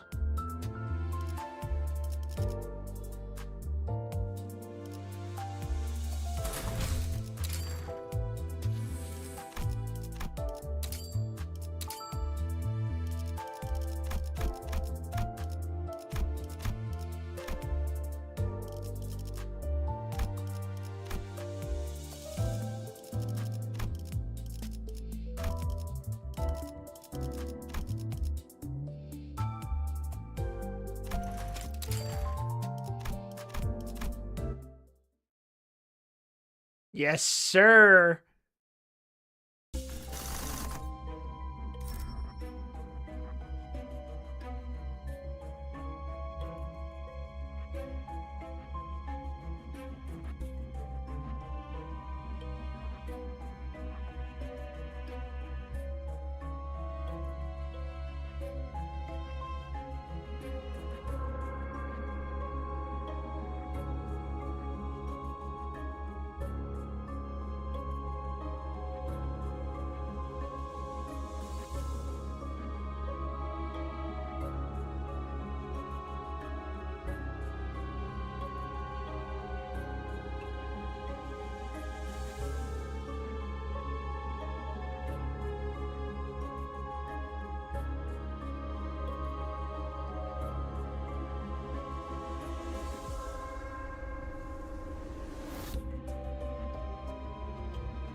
Sorry, you're playing some fucking cursed ass Discord discussion.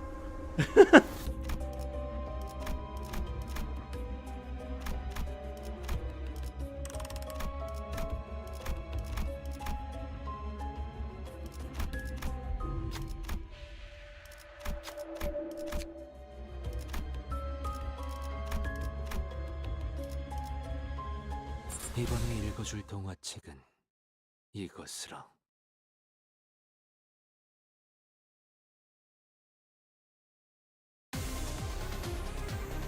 마음 둘 반. Kill your friends, kill your friends, kill your friends, kill your friends, kill your friends. 지가 내킬 때만 잘해줬지. 거긴 킬존이다.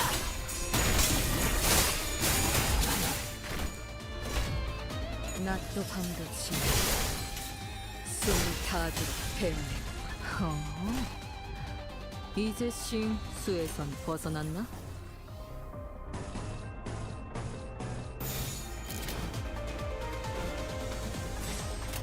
시연합니다.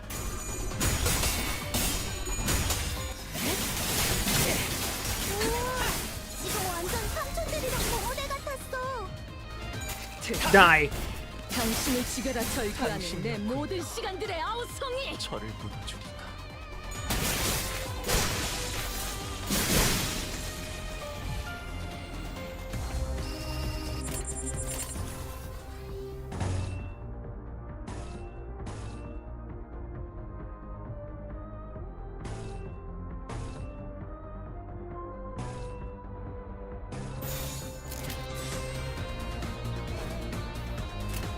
예측할 수 없게.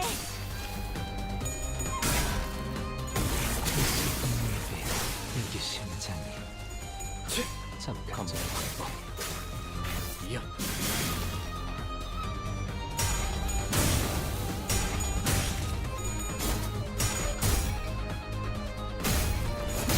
That fucking evade pose. 뜨거울 거다. 조금 많이. 내 검은 가져갈 수 없을 거다. 절대. 이 순간이 다 되어내리라.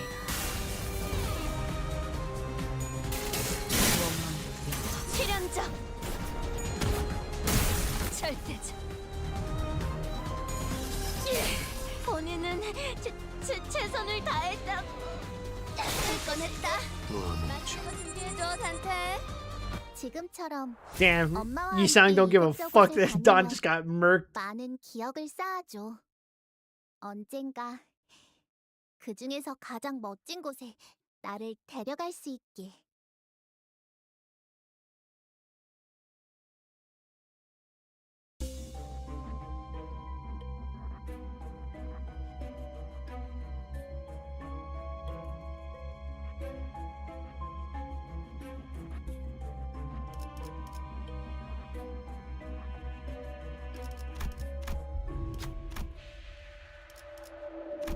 Gather the candles, gather the candles, gather the candles. 하라고? 나? 뭐 최선은 다해보겠다만.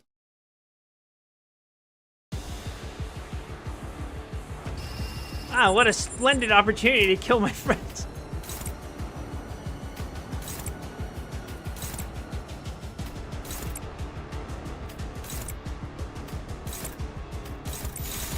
그대는 어디까지 각오했을지. 소리와 호흡을 멈추고.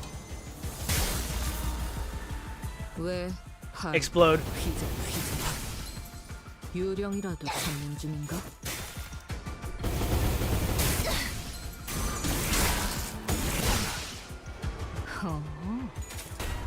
이제 쉼수에선 벗어났나?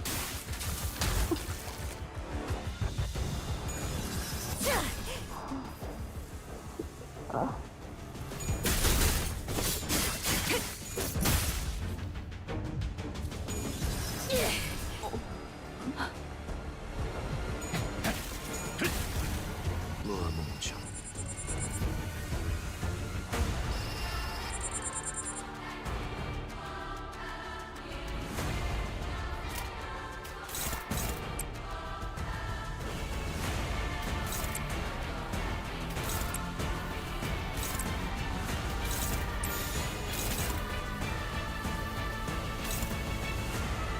You're not gonna fucking hit her.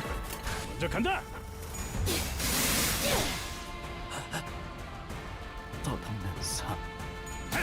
이쪽은 죽음이지만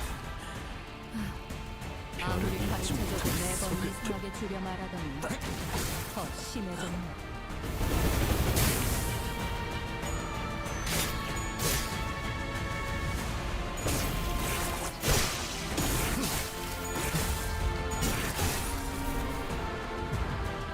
알고 있겠지. 예측은 의미 없다는 거.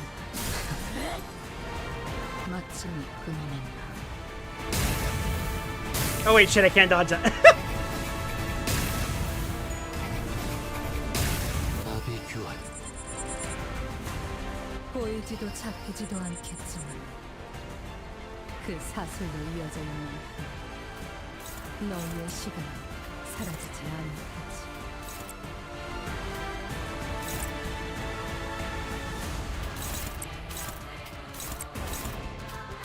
Don't worry, this will eventually kill them. We will accumulate sin resources. 베어내리라.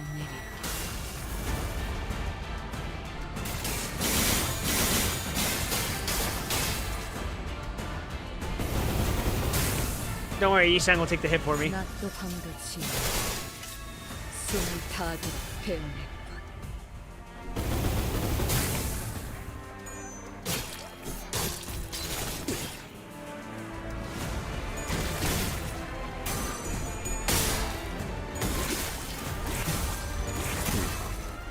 앞으로 둘.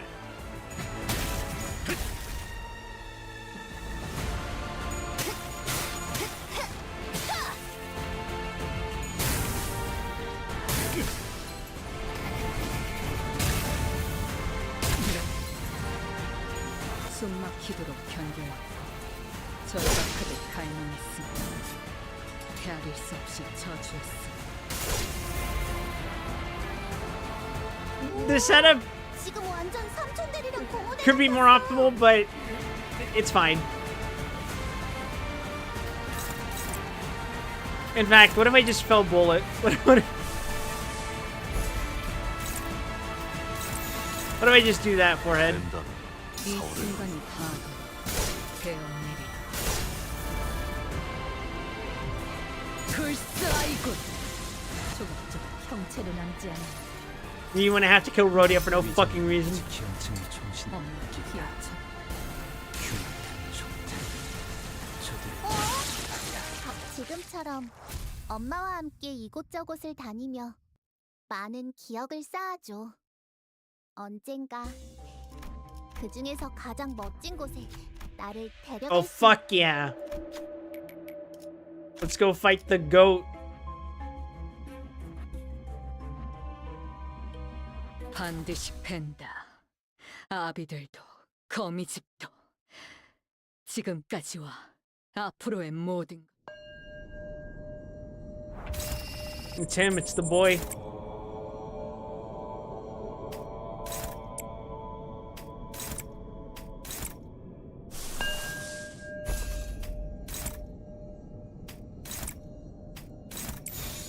먼저 간다.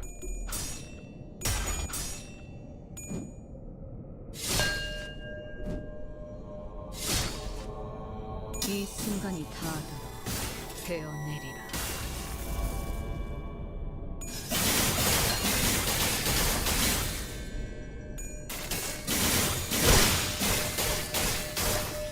우와, 지금 낫도 완전 방도치. 삼촌들이랑 공원에 같았어. 숨을 닿아도록 베어내라. Oh my god, I just fucking killed it. 위장의 묵지 기원치는 정신을 느끼리라. 흉악한 종탄. 저들을 관통하리라. 이제 어떡하지고 언. It worked, you did it, Isang. 하지만 You killed them 슬슬 all. 몰리는군. 근처에 융수염이라는 군 거를 파는 곳 있나? 있군. 그럼 오늘 림컨버 회식 메뉴는 수박을 곁들인 융수염 과자로 결정하지.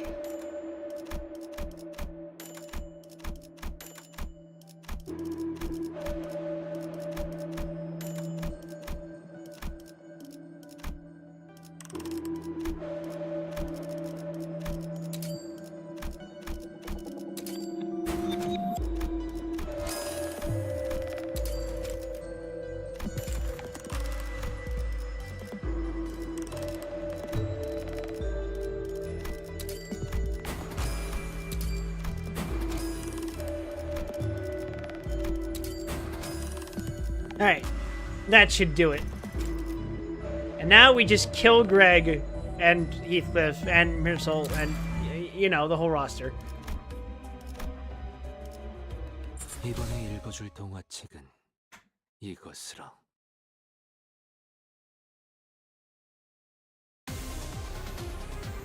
요리오 슈쿠! 엄마가 만반잘구는 싫다고 해서 내가 만들어준 인사말이야. 요슈니까 요리오 슈쿠!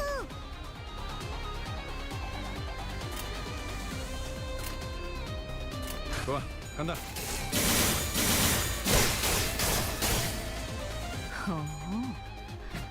이제 신 수에선 벗어났나? 위장의 묵직히 Goodbye, 얹힌 Gregor. 정신을 느끼리라. 흉악한 족탕이 전하리라. 우와. That was definitely worth it. 완전 삼촌들이랑 공호대 같았어.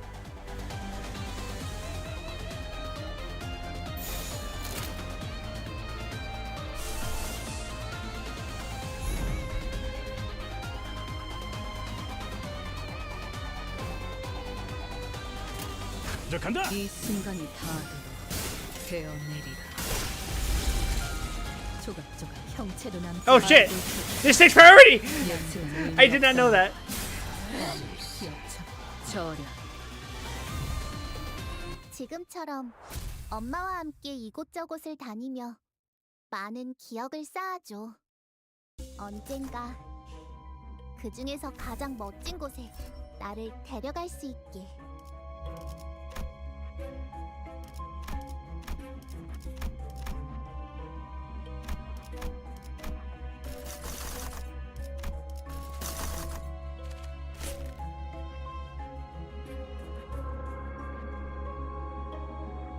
Alright, now we read another chapter.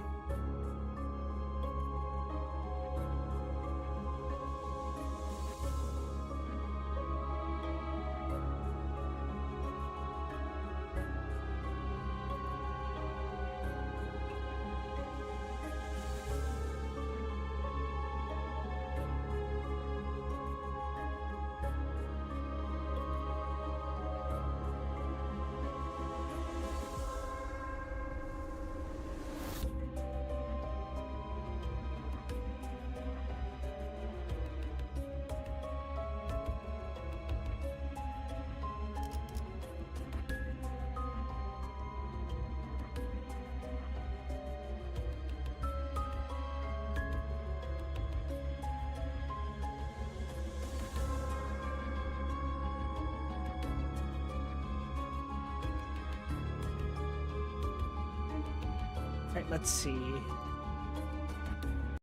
Limbus muted. Got my Chrono Cross music playing. Yep, it's reading time. At that moment, the door was softly opened and a young girl walked into the room.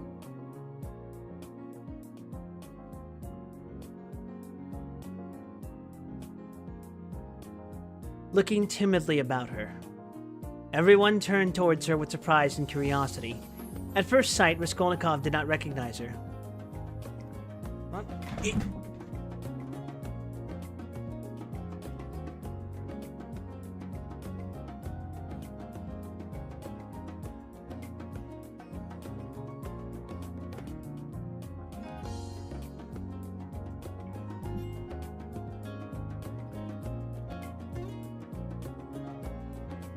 It was Sofia Semyonovna Marmeladov. He had seen her yesterday for the first time, but at such a moment, in such surroundings, and in such a dress that his memory retained a very different image of her. Now she was a modestly and poorly dressed young girl. Very young, indeed almost like a child.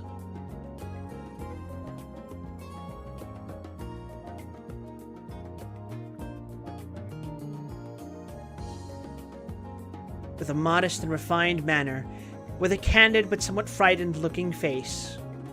She was wearing a very plain indoor dress and had on a shabby old-fashioned hat, but she still carried a parasol.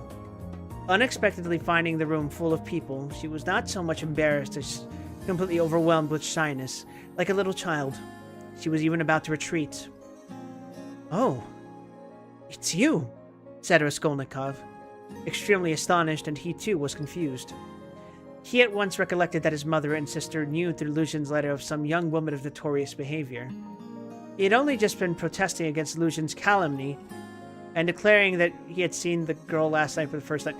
Can I just say, fucking calumny? This is the second instance of that word I've ever seen out in the wild.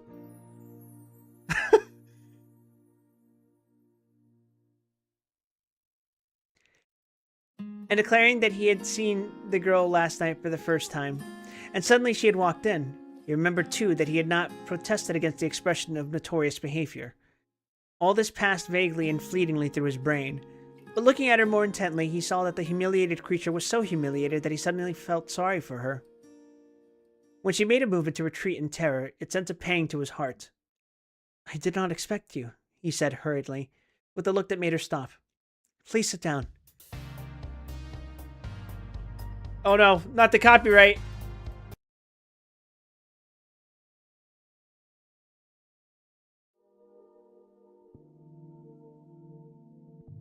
Alright, there we go. "You come, no doubt, from Katerina Ivanovna. Allow me. Not there. Sit here." At Sonia's entrance, Razumihin, who had been sitting up on one of Raskolnikov's 3 chairs close to the door, got up to allow her to enter. Raskolnikov had at first shown her the place on the sofa where Zosimov had been sitting, but feeling that the sofa, which served him as a bed, was too familiar a place, he hurriedly motioned her to Razumihin's chair. "You sit here," he said to Razumihin, putting him on the sofa. Sonia sat down, almost shaking with terror, and looked timidly at the 2 ladies. It was evidently almost inconceivable to herself that she could sit down beside them. At the thought of it, she was so frightened that she hurriedly got up again, and in utter confusion addressed Raskolnikov. I have come for 1 minute. Forgive me for disturbing you," she began falteringly. "I come from Katerina Ivanovna, and she had no one to send. Katerina Ivanovna told me to beg you to be at the service in the morning at the Mitrofanevsky, and then to us, to her, to do her the honor. She told me to beg you." Sonia stammered and ceased speaking. "I will try. Certainly. Most certainly," answered Raskolnikov. He too stood up, and he too faltered and could not finish a sentence. "Please, sit down," he said suddenly. "I want to talk to you. You are perhaps in a hurry, but please, be so kind, spare me 2 minutes." And he drew up a chair for her. Sonia sat down again, and again timidly she took a hurried, frightened look at the 2 ladies and dropped her eyes. Raskolnikov's pale face flushed, and a shudder passed over him, and his eyes glowed. "Mother," he said firmly and insistently, "this is Sofia Semyonovna Marmeladov, the daughter of that unfortunate Mr. Marmeladov who was run over yesterday before my eyes, and of whom I was just telling you." Pulcheria Alexandrovna glanced at Sonia and slightly screwed up her eyes. In spite of her embarrassment before Erodia's urgent and challenging look, she could not deny herself that satisfaction. Donia gazed gravely and intently into the poor girl's face and scrutinized her with perplexity. Sonia, hearing herself introduced, tried to raise her eyes again, but was more embarrassed than ever. "I wanted to ask you," said Raskolnikov hastily, "how things were arranged yesterday. You were not worried by the police, for instance?" "No, that was all right. It was too evident, the cause of death. It did not worry us. Only the lodgers are angry." "Why?" "At the bodies remaining so long. You see, it is hot now, so that today they will carry it to the cemetery, into the chapel until tomorrow. At first Katerina Ivanovna was unwilling, but now she sees herself that it's necessary." "Today, then?" "She begs you to do us the honor to be in the church tomorrow for the service, and then to be present at the funeral lunch." "She's giving a funeral lunch?" "Yes, just a little. She told me to thank you very much for helping us yesterday, but for you, we should have had nothing for the funeral." All at once her lips and chin began trembling, but with an effort, she controlled herself, looking down again. During the conversation, Raskolnikov watched her carefully. She had a thin, very thin, pale little face, rather irregular and angular, with a sharp little nose and chin. She could not have been called pretty, but her blue eyes were so clear, and when they lighted up there was such a kindliness and simplicity in her expression that one could not help being attracted. Her face, her whole figure, indeed, had another peculiar characteristic. In spite of her 18 years, she almost looked like a little girl. almost a child. And in some of her gestures, the childish seemed almost absurd. But has Katerina Ivanovna been able to manage with such small means? Does she even mean to have a funeral lunch? Raskolnikov asked, persistently keeping up the conversation. The coffin will be plain, of course, and everything will be plain, so it won't cost much. Katerina Ivanovna and I have reckoned it all out so that there will be enough left. And Katerina Ivanovna was very anxious it should be so. You know, one can't. It's a comfort to her. She is like that, you know. I understand. Of course. Why do you look at my room like that? My mother has just said it was like a tomb. You gave us everything yesterday, Sonia said suddenly, in reply, in a loud, rapid whisper. And again she looked down in confusion. Her lips and chin were trembling once more. She had been struck at once by Raskolnikov's poor surroundings, and now these words broke out spontaneously. A silence followed. There was a light in Donia's eyes, and even Pulcheria Alexandrovna looked kindly at Sonia.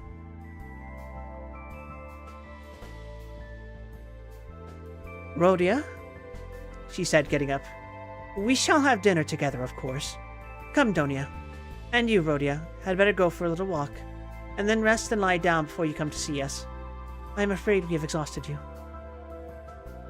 Yes, I'll come, he answered, getting up fussily. But I have something to see to.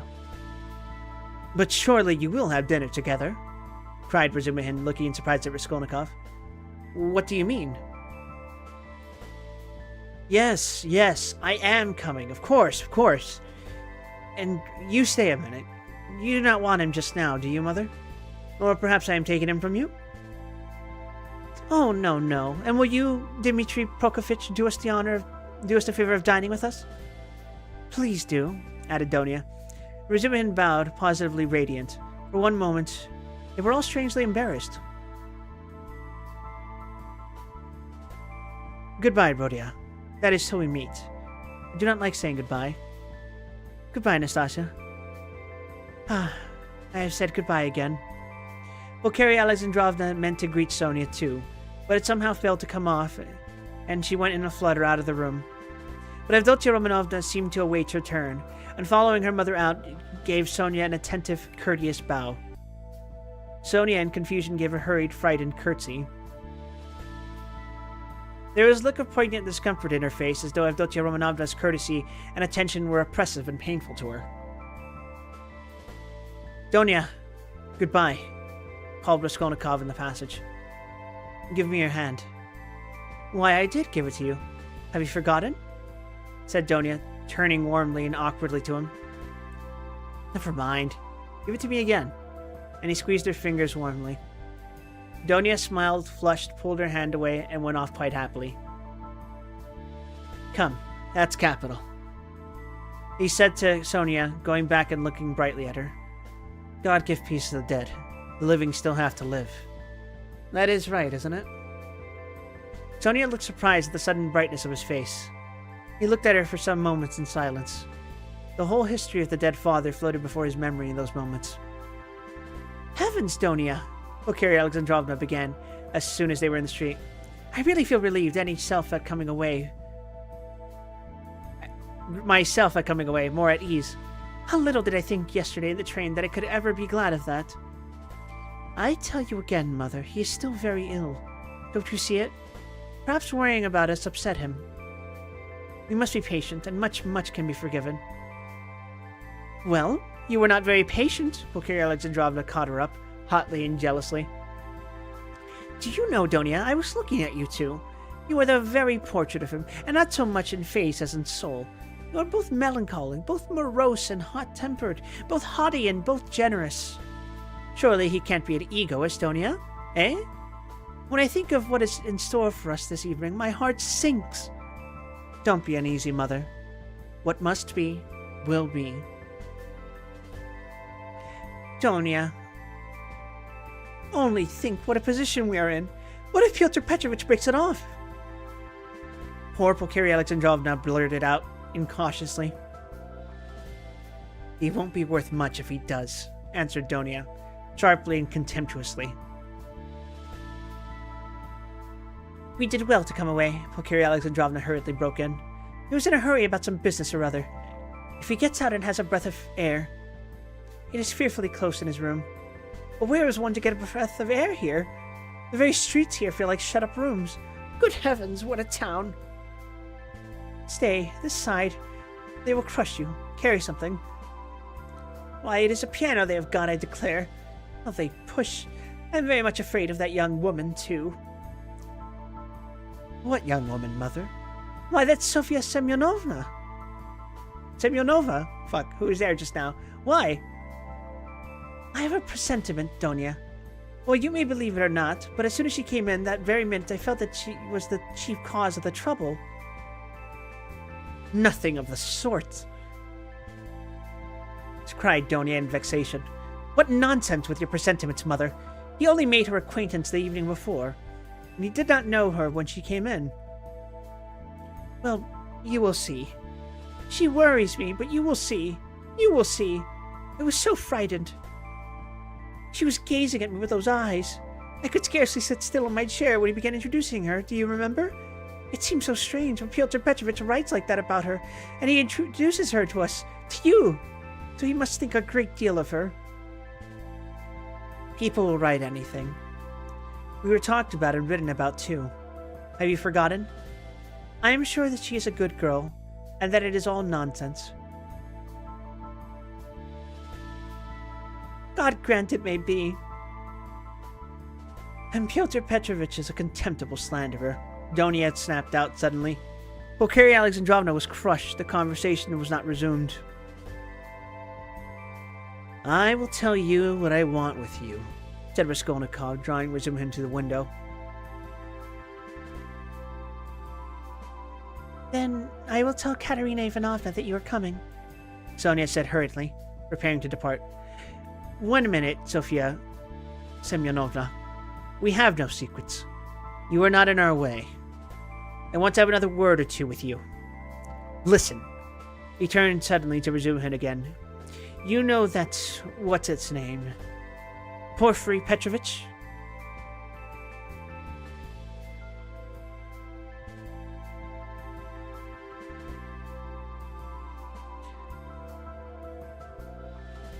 I should think so. He is a relation. Why?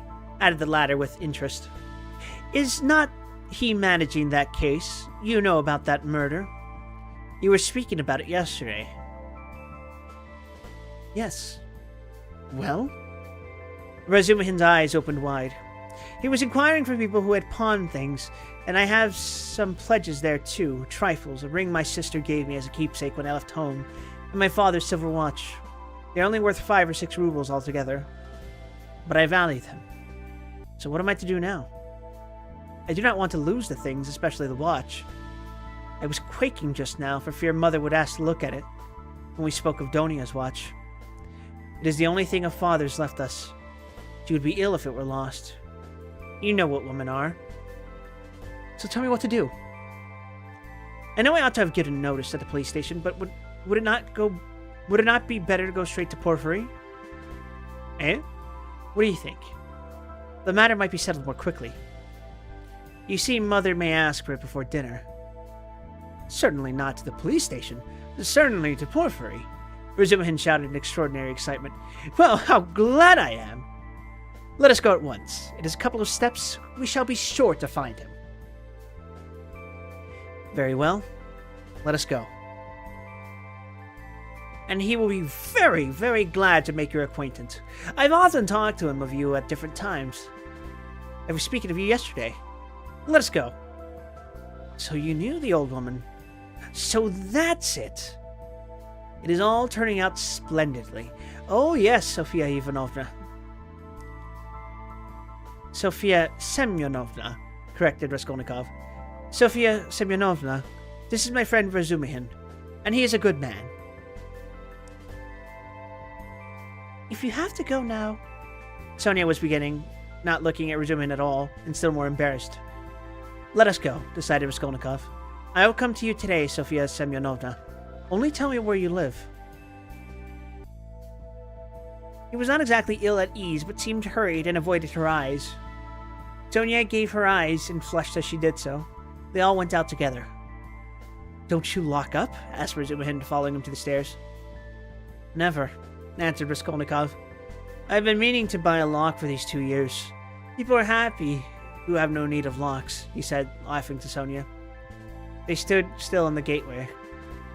"Do you go to the right, Sofia Semyonovna? How did you find me, by the way?" He added as though he wanted to say something quite different. He wanted to look at her soft, clear eyes, but this was not easy. "Why, you gave your address to Polenka yesterday." "Polenka? Oh, yes, Polenka. That is the little girl. She is your sister? Did I give her the address?" "Why, had you forgotten?" "No, I remember." "I had heard my father speak of you. Only I did not know your name, and he did not know it. And now I came, and as I had learnt your name, I asked today, where does Mr. Raskolnikov live? I did not know you had only a room, too. Goodbye. I will tell Katerina Ivanovna." She was extremely glad to escape at last. She went away looking down, hurrying to get out of sight as soon as possible, to walk the 20 steps to the turning on the right and to be able to last alone. And then moving rapidly along, looking at no one, noticing nothing, to think, to remember, to meditate on every word, every detail. Never had she felt anything like this. Dimly and unconsciously, a whole new world was opening before her. She remembered suddenly that Raskolnikov meant to come to her that day, perhaps that morning, perhaps at once. "Only not today. Please, not today," he kept muttering with a sinking heart, as though entreating someone like a frightened child. "Mercy, to me, to that room. You'll see. Oh dear." She was not capable of, at that instant, of noticing an unknown gentleman who was watching her and following her at her heels.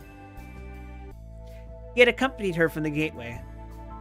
At the moment when Razumihin, Raskolnikov, and she stood still at parting on the pavement, this gentleman, who was just passing, started on hearing Sonia's words. "And I asked where Mr. Raskolnikov lived?"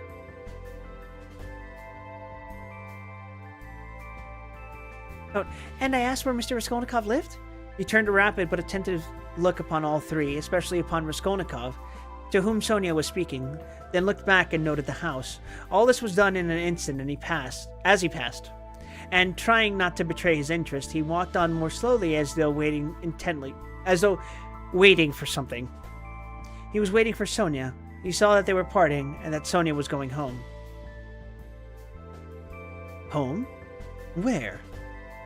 I've seen that face somewhere, he thought. I must find out. At the turning he crossed over, looked round, and saw Sonia coming the same way, noticing nothing. She turned the corner. He followed her on the other side. After about 50 paces he crossed over again, overtook her, and kept 2 or 3 yards behind her. He was a man about 50, rather tall and thickly set, with broad, high shoulders, which made him look as though he stooped a little. He wore good and fashionable clothes, and he looked like a gentleman of position. He carried a handsome cane, which he tapped on the pavement at each step. His gloves were spotless. He had a broad, rather pleasant face with high cheekbones and a fresh color, not often seen in Petersburg. His flaxen hair was still abundant, and only touched here and there with gray, and thick square beard was even lighter than his hair. His eyes were blue and had a cold and thoughtful look. His lips were crimson. He was a remarkably well-preserved man and looked much younger than his years. When Sonia came out on the canal bank, they were the only 2 persons on the pavement. He observed her dreaminess and preoccupation. On reaching the house where she lodged, Sonia turned in at the gate. He followed her, seeming rather surprised. In the courtyard, she turned to the right corner. "Bah!" muttered the unknown gentleman, and mounted the stairs behind her. Only then Sonia noticed him. She reached the 3rd story, turned down the passage, and rang at number 9. On the door was inscribed in chalk, Caper Naumov, Tailor. "Bah!" the stranger repeated again, wondering at the strange coincidence, and he rang next door at number 8. The doors were 2 or 3 yards apart.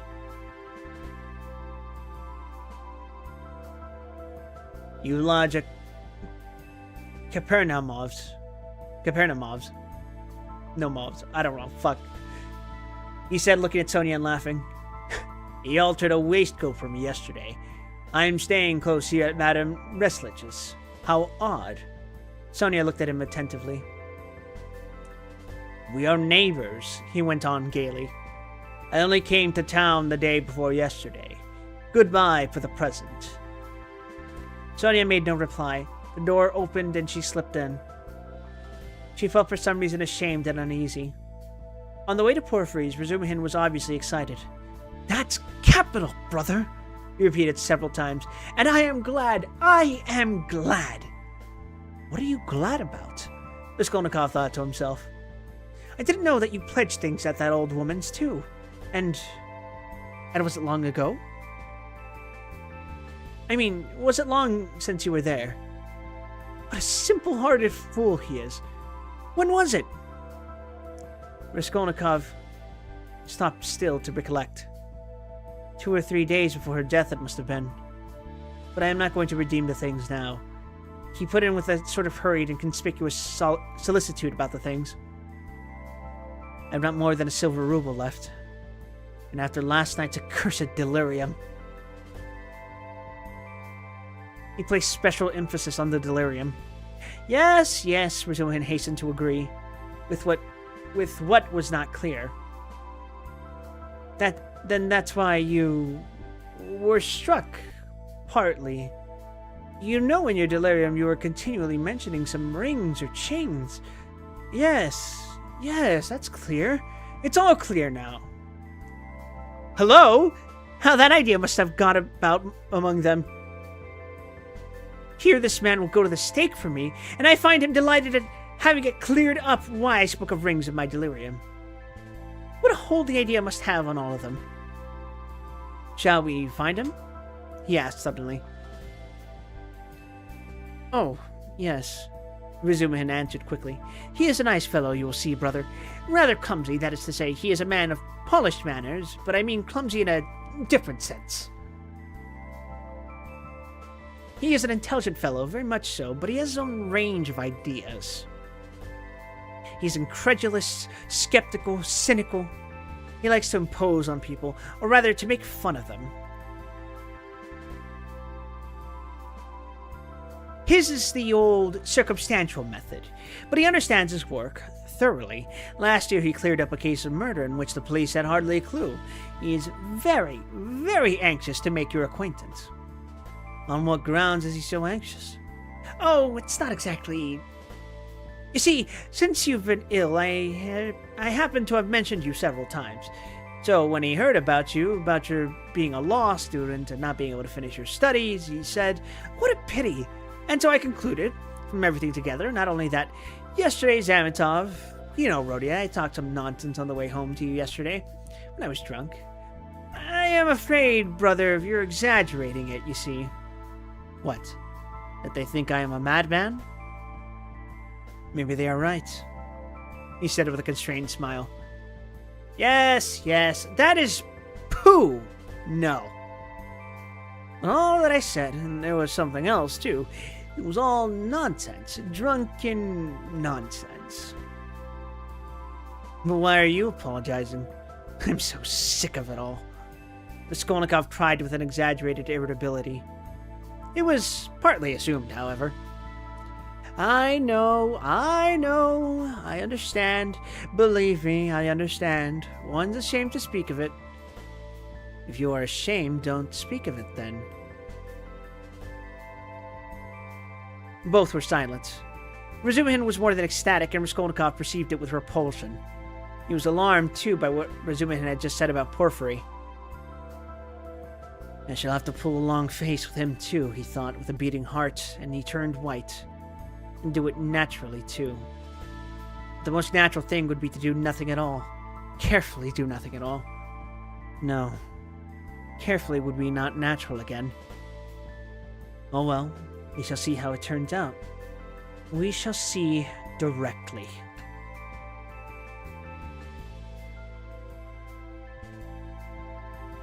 Is it a good thing to go or not? The butterfly flies to the light. My heart is beating. That's what's bad. In this gray house, said Rizuhin. The most important thing. Does Porphyry know that I was at the old hag's flat yesterday? And asked about the blood? I must find that out instantly. As soon as I go in, find out from his face. Otherwise, I'll find out if it's my ruin. I say, brother, he said suddenly, addressing Rizuhin with a sly smile. I have been noticing all day that you seem to be curiously excited. Isn't it so? Excited? Not a bit of it, said Rizuhin, stung to the quick. Yes, brother, I assure you it's noticeable. Why, you sat on your chair in a way you never do sit, on the edge somehow, and you seemed to be writhing all the time. You kept jumping up for nothing. One moment you were angry, and the next your face looked like a sweetmeat. You even blushed. Especially when you were invited to dinner. You blushed awfully. Nothing of the sort. Nonsense! What do you mean? Why are you wriggling out of it like a schoolboy? By Jove, there he's blushing again. What a pig you are. But why are you so shamefaced about it? Romeo! Stay, I'll tell you of today. I'll make another laugh, and someone else too. Listen. This is serious. What next, you fiend? Rizuhin was utterly overwhelmed, turning cold with horror. What will you tell them? Come, brother. What a pig you are. You are like a summer rose. And if only you knew how it suits you. A Romeo over 6 foot high. And how you've washed today. Cleaned your nails, I declare, eh? That's something unheard of. Why, I do believe you got pomatum on your hair. Bend down. Pig! Raskolnikov laughed as though he could not restrain himself. So laughing, they entered Porphyry Petrovich's flat. This is what Raskolnikov wanted. From within, they could be heard laughing as they came in, still guffawing from the passage. Not a word here, I'll brain you! Rizuhin whispered furiously, seizing Raskolnikov by the shoulder.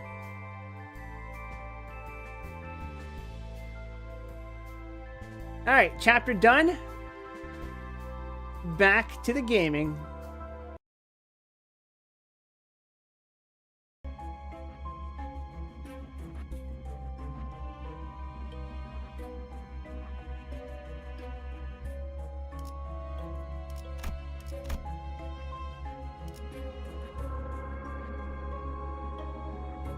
착수. I'm about to obliterate these motherfuckers. 누가 화났을 땐 이렇게 숨소리도 내지 말고 숨어 있어야 해.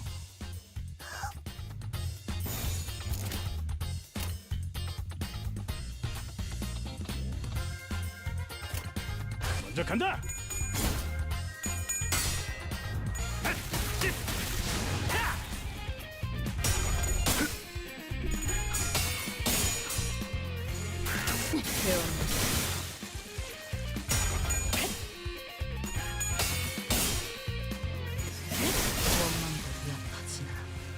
이 순간이 다 되어내리라. 우와, 지금 완전 삼촌들이랑 공원에 같았어.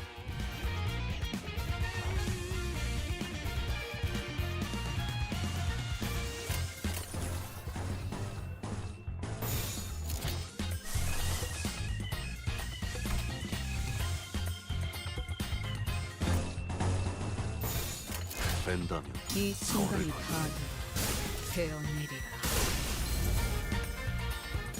원망도 엿하지나. 원망도 엿하지나.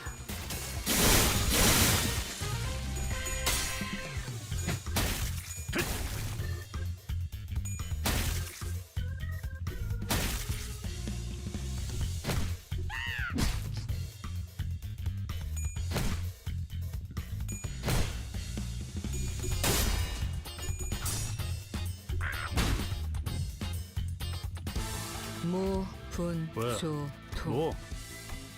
역시 모가지를 분질러야 조용해지는 거. 저 도야지 같은 새끼들. Huh.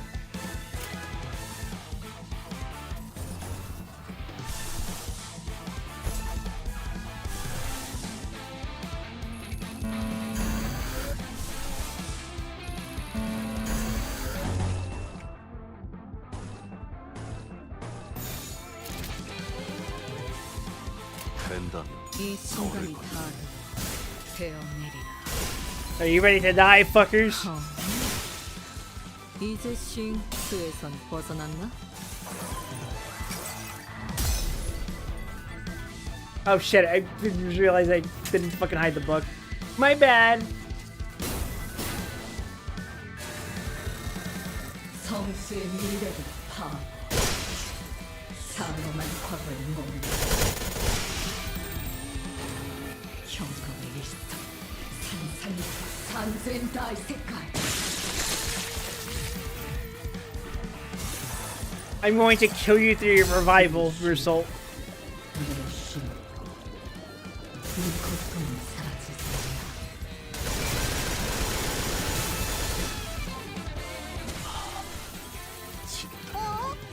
자신만만하게 달려가더니 근자감이었던 거야? 그려낸 대로. Excellent. We've done it, everyone. We've killed all our friends. We've killed all of them. 이곳저곳을 다니며 많은 기억을 쌓아줘. 언젠가 그 중에서 가장 멋진 곳에 나를 데려갈 수 있게.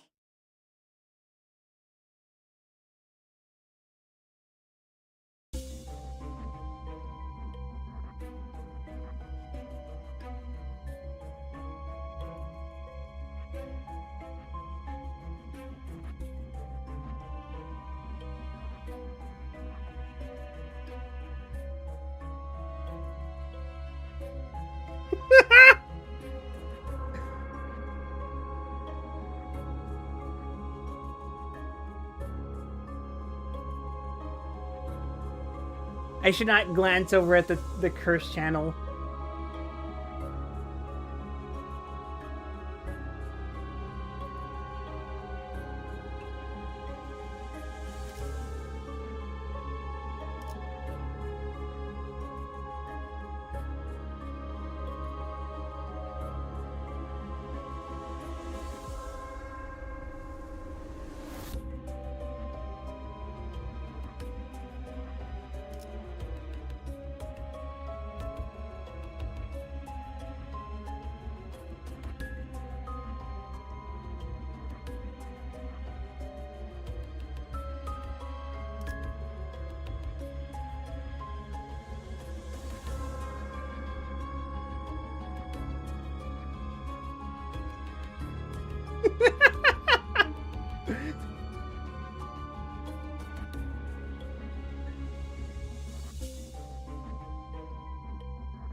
Okay, okay.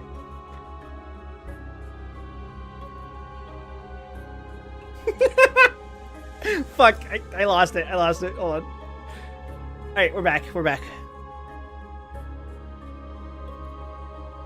Okay.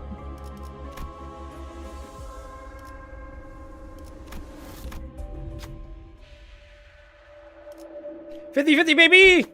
Ooh, sharp needle and thread. 반드시 팬다. 아비들도 거미집도 지금까지와 앞으로의 그려낸 대로. 하지만 그래봤자 거다. Good evening, Smooth Rivers. How you doing? 원망도 옅어지나.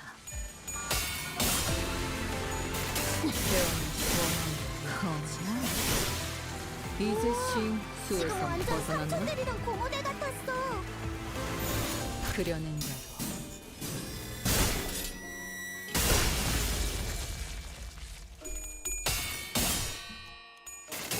원망도 옅어지나 구, 언, 올 하지만 슬슬 물리는군.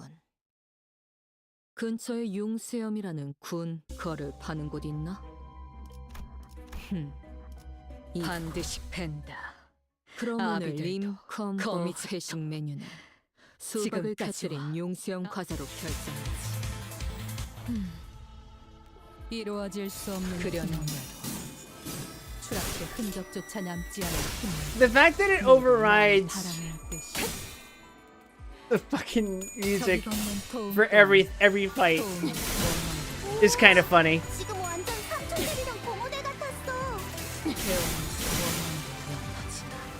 구, 언, It's 올. like beyond dramatic. 하지만 슬슬 물리는군. 근처에 융수염이라는 군 거를 파는 곳 있나? 있군.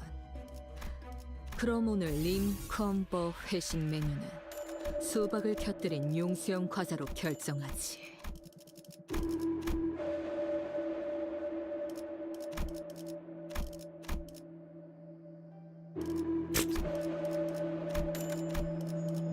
I'm getting that just for collection's sake. There was no advantage to pulling that. Come on, give me the chicken. Give me the chicken. I want the chicken. I'm gonna look like a fucking fool if it turns out I already have the chicken. I don't.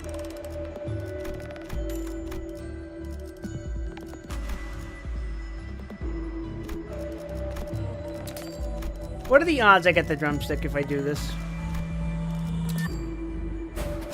Fuck. Well, I tried. Whatever, it's not the end of the world.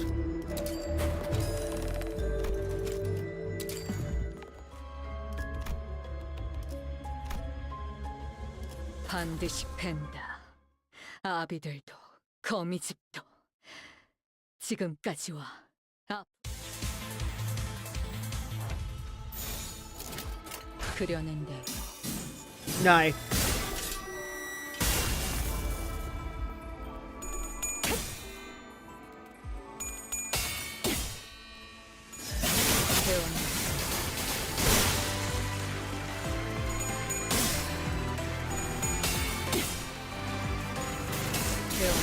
우와, 지금 완전 삼촌들이랑 고모대 같았어. 그려낸 대로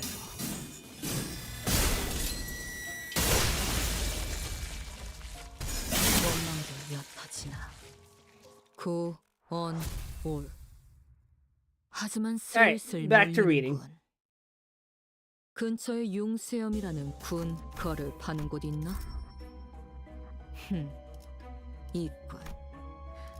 그럼 오늘 림컴버 회식 메뉴는 수박을 곁들인 용수염 과자로 결정하지.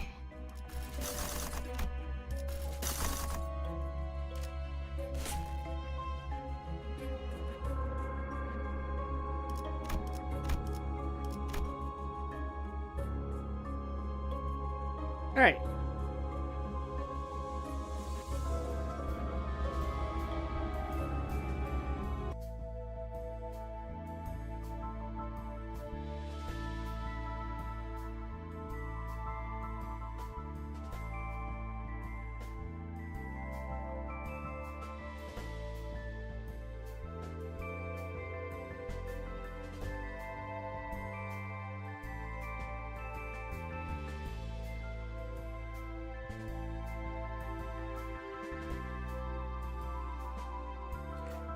Raskolnikov was already entering the room.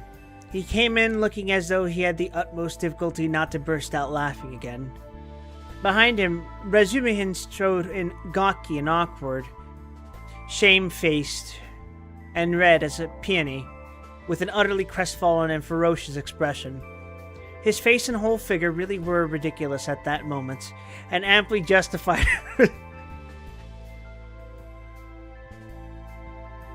Sorry, I lost it again. Raskolnikov's laughter. Raskolnikov, not waiting for an introduction, bowed to Porfiry Petrovich, who stood in the middle of the room looking inquiringly at them. He held out his hand and shook hands, still apparently making desperate efforts to subdue his mirth and utter a few words to introduce himself. But he had no sooner succeeded in assuming a serious air and muttering something when he suddenly glanced again as though accidentally at Razumihin and could no longer control himself. His stifled laughter broke out the more irresistibly the more he tried to restrain it. The extraordinary ferocity with which Razumihin received the spontaneous mirth gave the whole scene the appearance of most genuine fun and naturalness. Razumihin strengthened this impression as though on purpose. "Fool, you fiend!" he roared, waving his arm, which at once struck a little round table with an empty tea glass on it. Everything was sent flying and crashing. "But why break chairs, gentlemen? You know it's a loss to the crown," Porfiry Petrovich quoted gaily. Raskolnikov was still laughing with his hand in Porfiry Petrovich's, but anxious not to overdo it. Awaited the right moment to put a natural end to it. Razumihin, completely put to confusion by upsetting the table and smashing the glass, gazed gloomily at the fragments, cursed and turned sharply to the window where he stood looking out with his back to the company with a fiercely scowling countenance. Why did I say it like that? Seeing nothing, Porfiry Petrovich laughed and was ready to go on laughing, but obviously looked for explanations. Zametov had been sitting in the corner, but he rose at the visitor's entrance, and was standing in expectation with a smile on his lips. Though he looked with surprise, and even it seemed incredulity at the whole scene, and Raskolnikov with a certain embarrassment. Zametov's unexpected presence struck Raskolnikov unpleasantly. "I've got to think of that," he thought. "Excuse me, please," he began, affecting extreme embarrassment. "Raskolnikov." "Not at all. Very pleasant to see you. And how pleasantly you've come in. Why, won't he even say good morning?" Porfiry Petrovich nodded at Razumihin. "Upon my honor, I don't know why he's in such a rage with me. I only told him as we came along that he was like Romeo, and proved it. And that was all, I think." "Pig!" ejaculated Razumihin without turning round. "There must have been very grave grounds for it if he was so furious at the word," Porfiry laughed. "Oh, you sharp lawyer! Damn you all!" snapped Razumihin, and suddenly bursting out laughing himself. He went up to Porfiry with a more cheerful face as though nothing had happened. "That'll do. We're all fools. To come to business. This is my friend Rodion Romanovich Raskolnikov. In the first place, he has heard of you and wants to make your acquaintance, and secondly, he has a little matter of business with you." "Bah! Zametov, what brought you here? Have you met before? Have you known each other long?" "What does this mean?" thought Raskolnikov uneasily. Zametov seemed taken aback, but not very much so. "Why, it was at your rooms we met yesterday," he said easily. "Then I have been spared the trouble. All last week he was begging me to introduce him to you. Porfiry and you have sniffed each other out without me. Where's your tobacco?" Porfiry Petrovich was wearing a dressing gown, very clean linen, and trodden-down slippers. He was a man of about 35, short, stout even to corpulent, and clean-shaven. He wore his hair cut short and had a large round head, particularly prominent at the back. His soft, round, rather snub-nosed face was of a sickly yellowish color, but he had a vigorous and rather ironical expression. It would have been good-natured, except for a look in the eyes, which shone with a watery, mawkish light under almost white, blinking eyelashes. The expression of those eyes was strangely out of keeping with his somewhat womanish figure, and gave it something far more serious than could be guessed at first sight.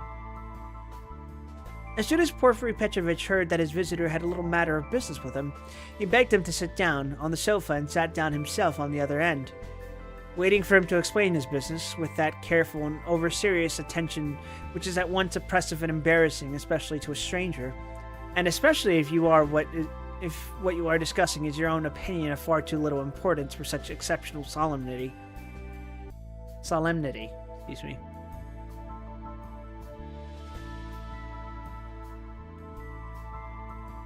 But in brief and coherent phrases, Raskolnikov explained his business clearly and exactly, and was so well satisfied with himself that he even succeeded in taking a good look at Porfiry.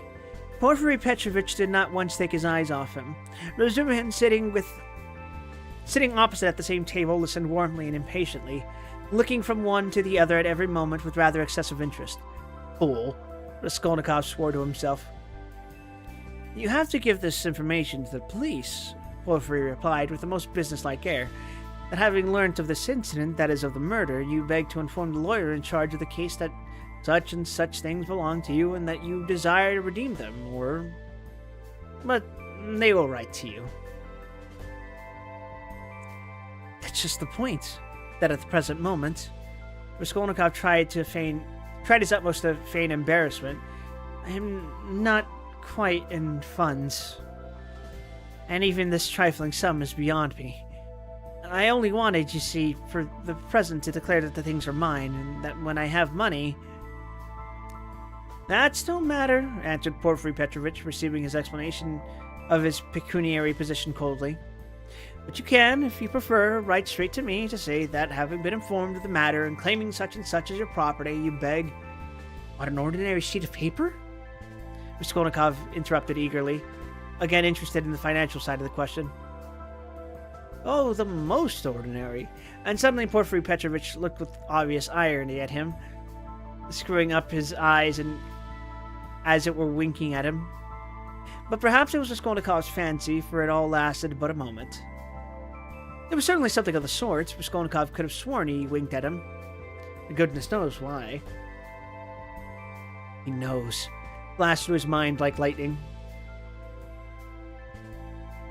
Forgive my troubling you about such trifles, he went on, a little disconcerted. The things are only worth 5 rubles, but I prized them particularly for the sake of those from whom they came to me, and I must confess that I was alarmed when I heard... That's why you were so much struck when I mentioned to Zosimov that Porfiry was inquiring for everyone who had pledges. Razumihin put in with obvious intention. This is really unbearable. Raskolnikov could not help glancing at him with the flash of vindictive anger in his black eyes, but immediately recollected himself. You seem to be jeering at me, brother, he said to him, with a well-feigned irritability. I dare say I do seem to you absurdly anxious about such trash, but you mustn't think me selfish or grasping for that, and these 2 things may be anything but trash in my eyes. I told you just now that the silver watch, though it's not worth a cent, is the only thing left us of my father's. You may laugh at me, but my mother is here. He turned suddenly to Porfiry, and if she knew, he turned again hurriedly to resume him, carefully making his voice tremble. If the watch was lost, she would be in despair. You know what women are. Not a bit of it! I didn't mean that at all! Quite the contrary, shouted Razumihin, distressed. Was it right? Was it natural? Did I overdo it? Raskolnikov asked himself in a tremor. Why did I say that about women?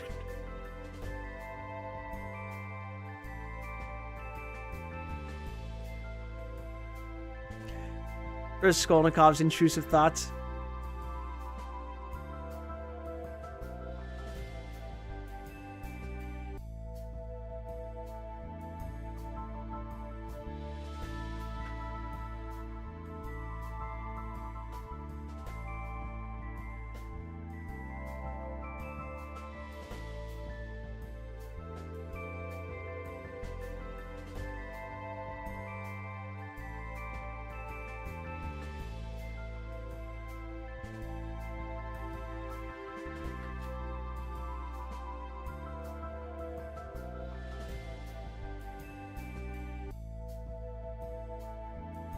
Oh, your mother is with you, Porfiry Petrovich inquired. Yes. When did she come? Last night. Porfiry paused as though reflecting. Your things would not in any case be lost, he went on calmly and coldly. I have been expecting you here for some time. And as though that was a matter of no importance, he carefully offered the ashtray to Razumihin, who was ruthlessly scattering cigarette ash over the carpet. Raskolnikov shuddered, but Porphyry did not seem to be looking at him and was still concerned with Razumihin's cigarette. What? Expecting him? Why, did you know that he had pledges there? Cried Razumihin. Porphyry Petrovich addressed himself to Raskolnikov. Your things, the ring and the watch, were wrapped up together, and on the paper your name was legibly written in pencil.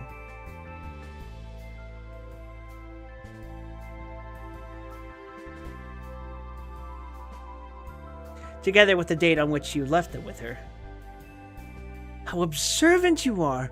Raskolnikov smiled awkwardly, doing his very utmost to look him straight in the face, but he failed and suddenly added, I say that because I suppose there were a great many pledges, so that it must be difficult to remember them all. But you remember them all so clearly and stupid. Feeble. He thought, why did I add that? But we know all who had pledges, and you were the only one who hadn't come forward. Porphyry answered with hardly perceptible irony. I haven't been quite well. I heard that too. I heard indeed that you were in great distress about something. You look pale still.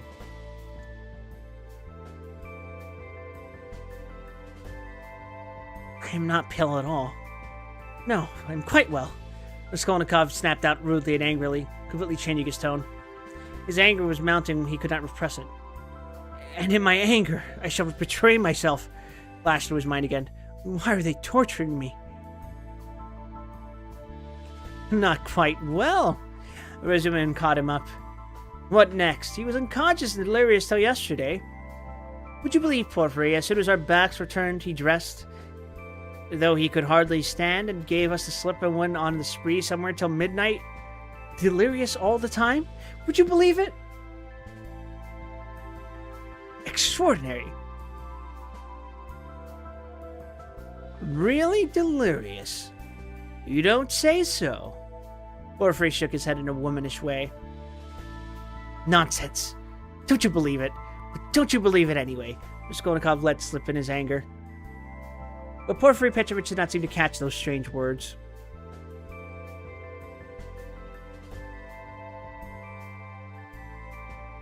But how could you have gone out if you hadn't been delirious? Razumihin got hot suddenly. What did you go out for? What was the object of it? And why on the sly? Were you in your senses when you did it? Now that all danger's over, I could speak plainly. I was awfully sick of them yesterday. Raskolnikov addressed Porphyry suddenly with a smile of insolent defiance. I ran away from them to take lodgings where they wouldn't find me and took a lot of money with me. Mr. Zametov there saw it. I say, Mr. Zametov, was I sensible or delirious yesterday? Settle our dispute.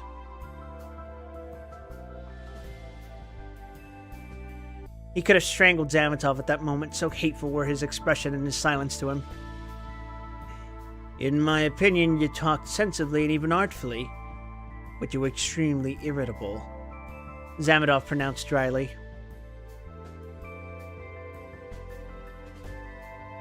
And Nikodim Fomich was telling me today, put in Porphyry Petrovich, that he met you very late last night in the lodging of a man who had been run over. And there, said Razumihin. Weren't you mad then? You gave your last penny to the widow for the funeral. You wanted to help, give 15 or 20 even. But keep 3 rubles for yourself at least. But he flung away all the 25 at once. Maybe I found a treasure somewhere, and you know nothing of it. So that's why I was liberal yesterday. Mr. Zametov knows I found a treasure. Excuse us, please, for disturbing you for half an hour with such trivialities, he said, turning to Porphyry Petrovich.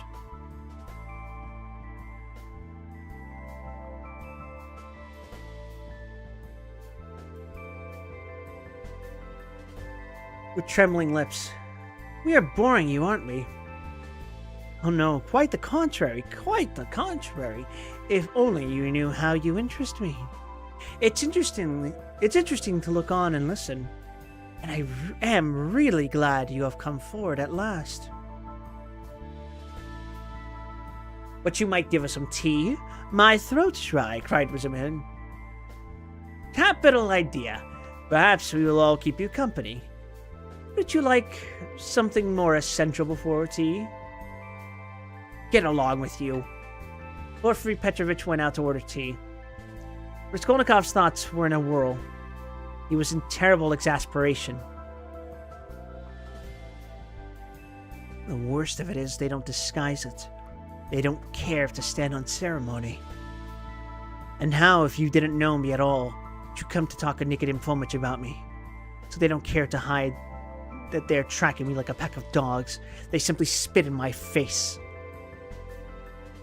He was shaking with rage.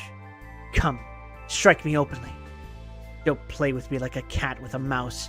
It's hardly civil, Porfiry Petrovich, but perhaps I won't allow it. I shall get up and throw the whole truth in your ugly faces, and you'll see how I despise you. He could hardly breathe. And what if it's only my fancy? What if I'm mistaken? And through an experience I get angry and don't keep up my nasty parts. Perhaps it's all unintentional.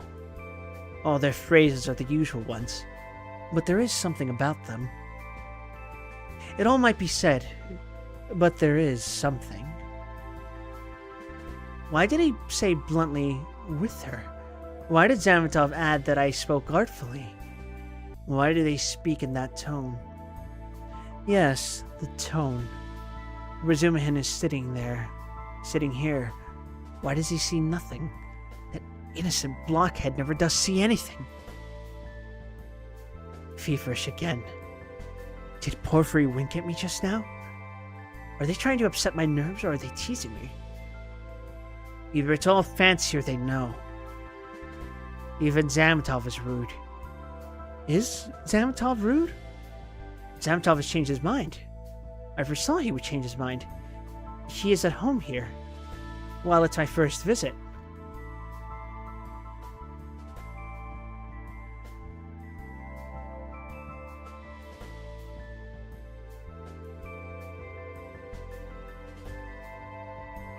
Porfiry does not consider him a visitor. Sits with his back to him. They're as thick as thieves, no doubt, over me. Not a doubt they were talking about me before we came. Do they know about the flat? If only they'd make haste. When I said that I ran away to take a flat, he let it pass. I put in cleverly about a flat. It may be of use afterwards. Delirious indeed. He knows all about last night. He didn't know of my mother's arrival. The hag had written the date on the pencil. Date on in pencil. You are wrong. You won't catch me. There are no facts. It's all supposition. You produce facts. The flat isn't even a... The flat even isn't a fact, but delirium. I know what to say to them. Do they know about the flat? I won't go without finding out. What did I come for? But my being angry now maybe is a fact. Fool. How irritable I am. Perhaps that's right. To play the invalid.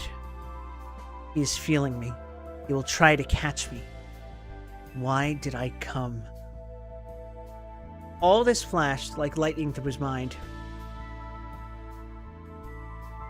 Porfiry Petrovich returned quickly, and became suddenly more jovial.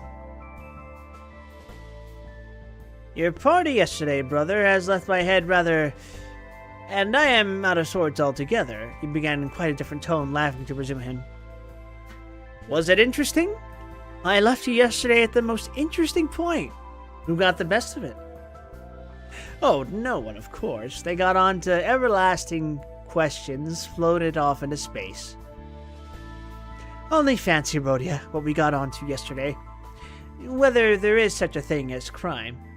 I told you that we talked our heads off. What is there strange?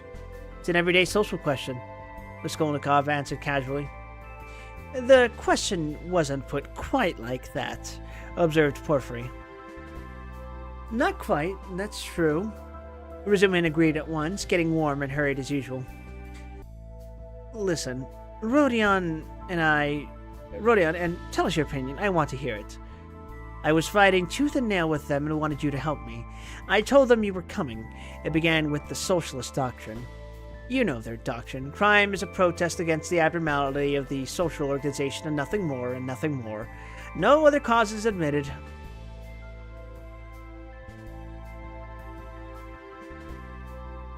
You are wrong there, cried Porphyry Petrovich. He was noticeably animated and kept laughing as he looked at Razumihin, which made him more excited than ever. Nothing is admitted, Razumihin interrupted with heat. I'm not wrong. I'll show you their pamphlet. Everything with them is the influence of environment and nothing else. They're a favorite phrase, from which it follows that if society is normally organized, all crime will cease at once. And so there will be nothing to protest against, and all men will become righteous in one instant. Human nature is not taken into account, it is excluded. It's not supposed to exist.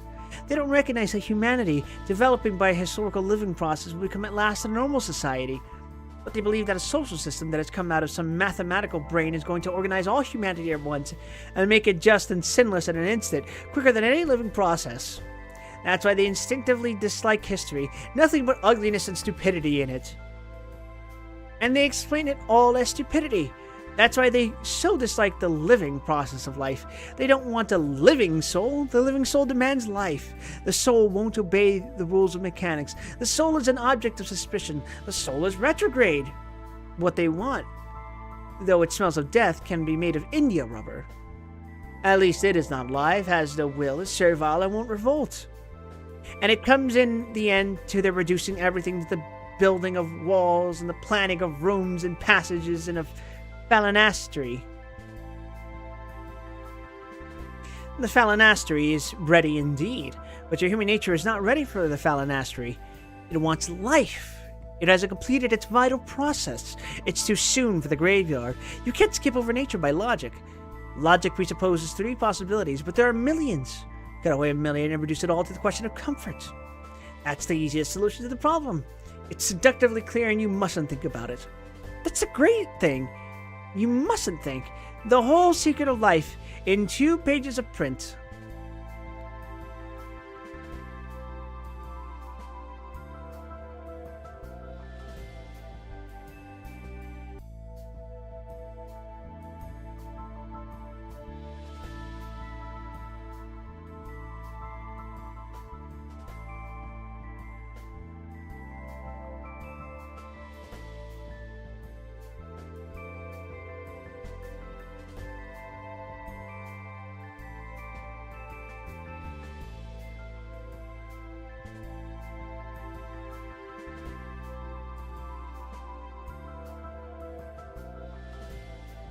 The sudden rant about socialism.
Now he is off beating the drum. Catch hold of him, do, laughed Porphyry. Can you imagine, he turned to Raskolnikov, 6 people holding forth like that last night in one room with punch as a preliminary? No, brother, you're wrong. Environment accounts for a great deal in crime, I can assure you of that.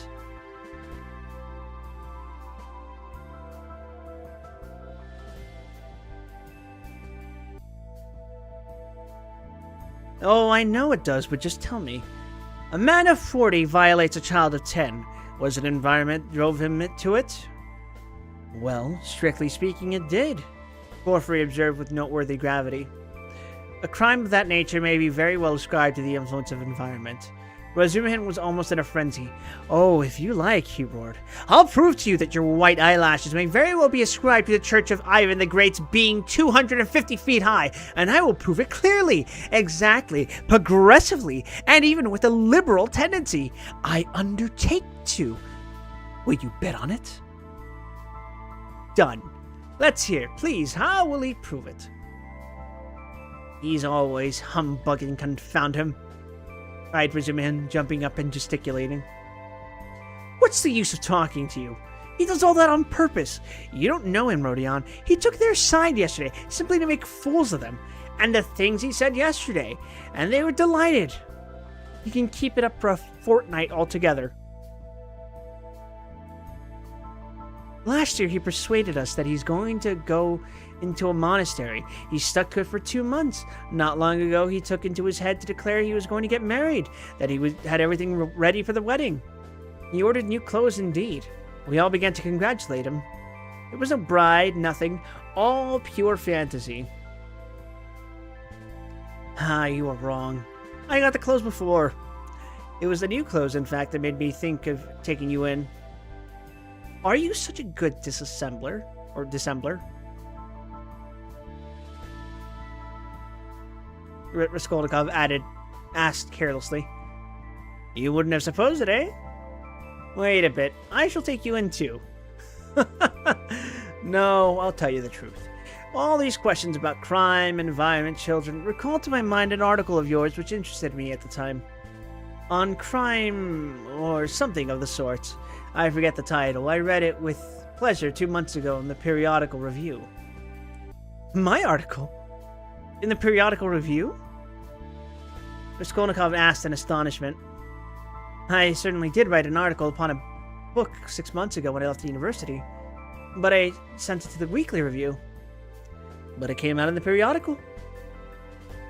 And the Weekly Review ceased to exist, so that's why it wasn't printed at the time. That's true, but when it ceased to exist, the Weekly Review was amalgamated with the periodical, and so your article appeared 2 months ago in the latter. Didn't you know? Raskolnikov had not known. Why, you might get some money out of them for the article. What a strange person you are. You lead such a solitary life that you know nothing of matters that concern you directly. It's a fact, I assure you. Bravo, Rodya! I knew nothing about it either, cried Razumihin. I'll run today to the reading room and ask for the number. 2 months ago? What was the date? It doesn't matter, though. I will find it. Think of not telling us. How did you find out that the article was mine?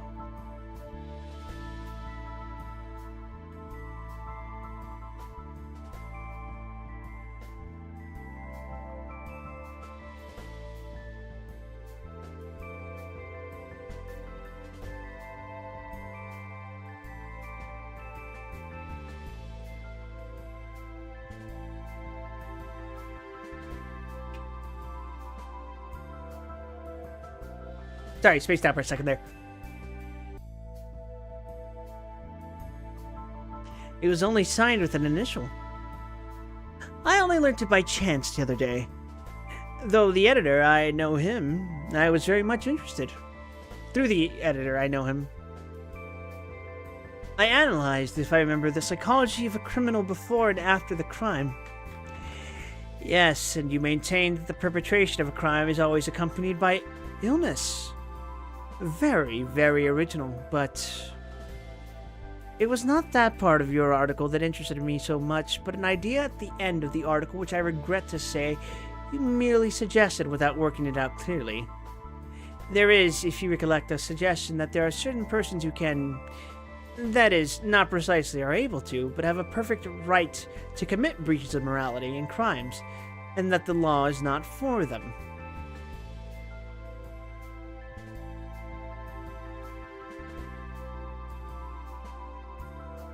Raskolnikov smiled at the exaggerated and intentional distortion of his idea.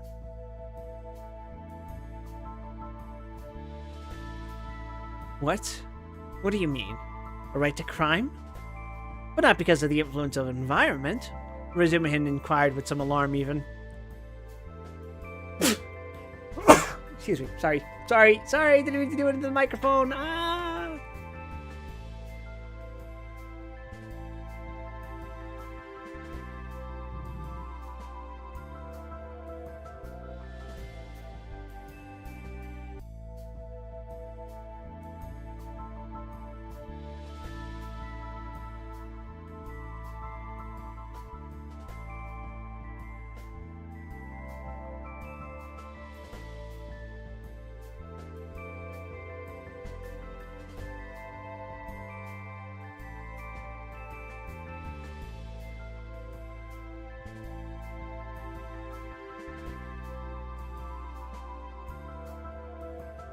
No, not exactly because of it, answered Porphyry. In his article, all men are divided into ordinary and extraordinary. Ordinary men have to live in submission and have no right to transgress the law because, don't you see, they are ordinary. But extraordinary men have a right to commit any crime and to transgress the law in any way, just because they are extraordinary. That was your idea, if I am not mistaken. What do you mean? That can't be right. Razumihin muttered in bewilderment. Raskolnikov smiled again. He saw the point at once and knew where they wanted to drive him. He decided to take up the challenge. That wasn't quite my contention, he began simply and modestly. Yet I admit that you have stated it almost correctly. Perhaps, if you like, perfectly so. It almost gave me pleasure to admit this. The only difference is that I don't contend that extraordinary people are always bound to commit breaches of morals, as you call it. In fact, I doubt whether such an argument could be published. I simply hinted that an extraordinary man has the right, that is not an official right, but an inner right to decide in his own conscience to overstep certain obstacles, and only in case it is essential for the practical fulfillment of his idea, sometimes perhaps of benefit to the whole of humanity. You say that my article is indefinite. I am ready to make it as clear as I can. Perhaps I am right in thinking you want me to. Very well. I maintain that if the discoveries of Kepler and Newton could not have been made known except by sacrificing the lives of 1, a dozen, 100, or more men, Newton would have had the right, and would indeed have been in duty bound, to eliminate the dozen or the 100 men for the sake of making his discoveries. Oh shit, copyrighted music!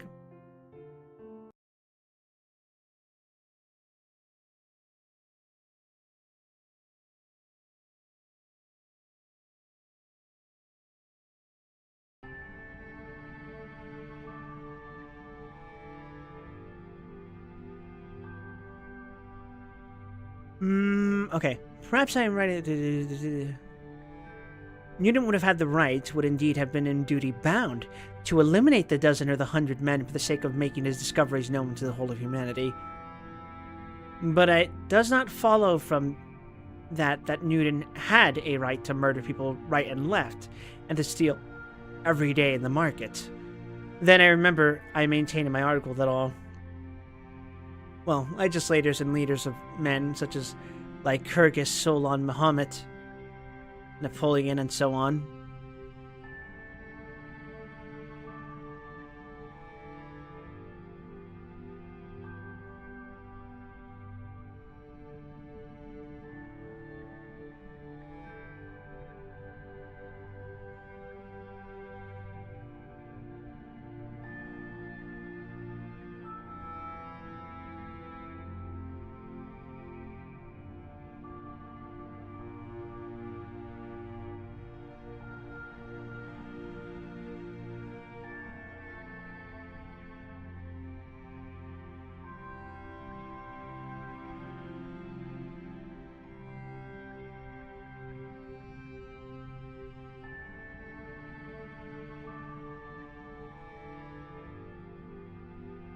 Is he arguing for the divine right of intellectuals?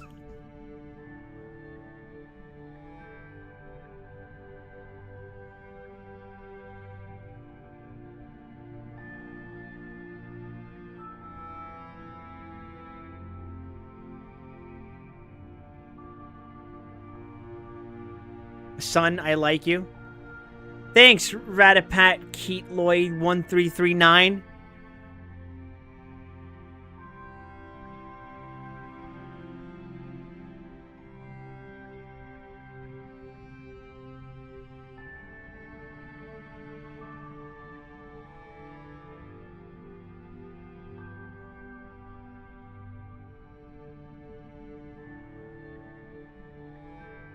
We're all, without exception, criminals from the very fact that, making a new law, they transgressed the ancient one, handed down from their ancestors and held sacred by the people.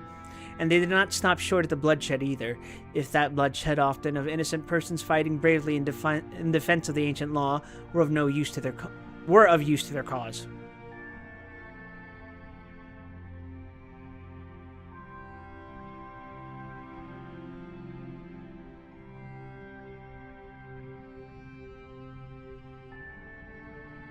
It's remarkable, in fact, that the majority, indeed, of these benefactors and leaders of humanity were guilty of terrible carnage.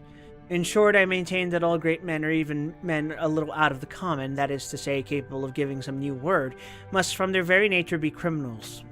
More or less, of course. Otherwise, it's hard for them to get out of the common rut.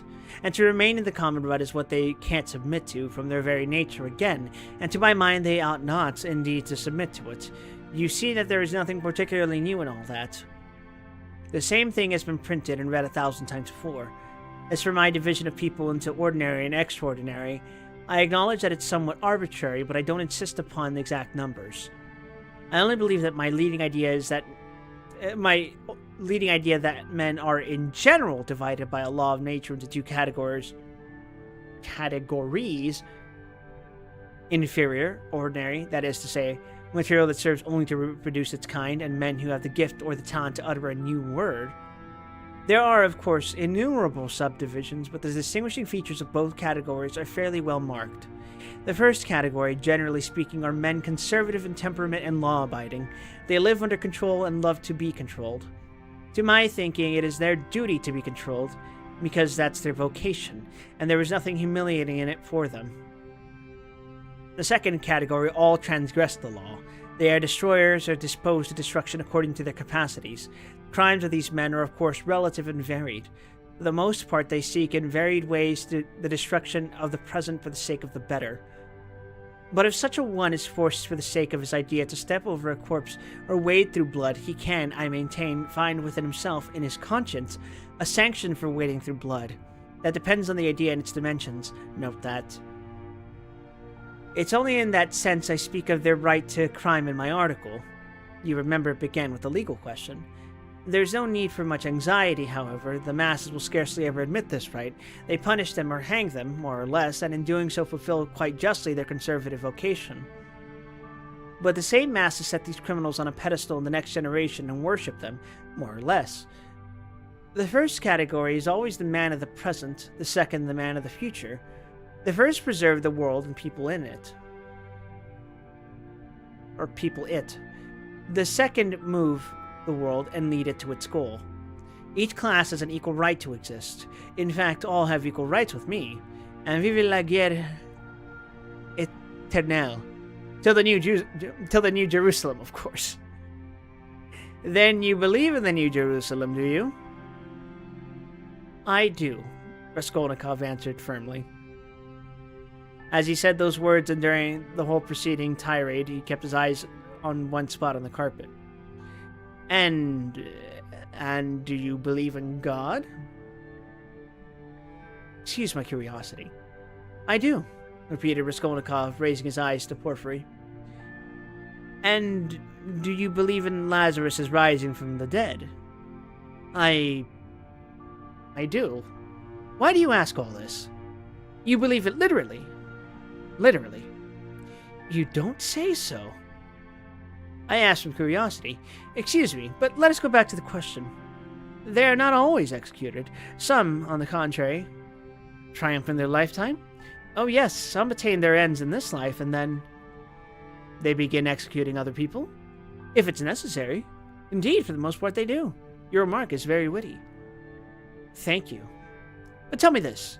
How do you distinguish those extraordinary people from the ordinary ones? Are there signs at birth? I feel there ought to be more exactitude, more external definition. Excuse the natural anxiety of a practical law-abiding citizen, but couldn't they adopt a special uniform, for instance? Couldn't they wear something, be branded in some way? For you know, if confusion arises and a member of one category imagines that he belongs to the other, begins to eliminate obstacles, as you so happily expressed it, then... Oh, that very often happens. That remark is wittier than the other. Thank you. No reason to. But take note that the mistake can only arise in the first category. That is, among the ordinary people, as I perhaps unfortunately call them. In spite of their predisposition to obedience, very many of them, through a playfulness of nature, sometimes vouchsafed even to the cow, like to imagine themselves advanced people, destroyers, and to push themselves into the new movement. And this quite sincerely. Meanwhile, this really new people are very often unobserved by them, or even despised as reactionaries of groveling tendencies. But I don't think there is any considerable danger here, and you really need not be uneasy, for they never go very far. Of course, they might have a thrashing sometimes for letting their fancy run away with them, and to teach them their place, but no more. In fact, even this isn't necessary, as they castigate themselves, for they are very conscientious.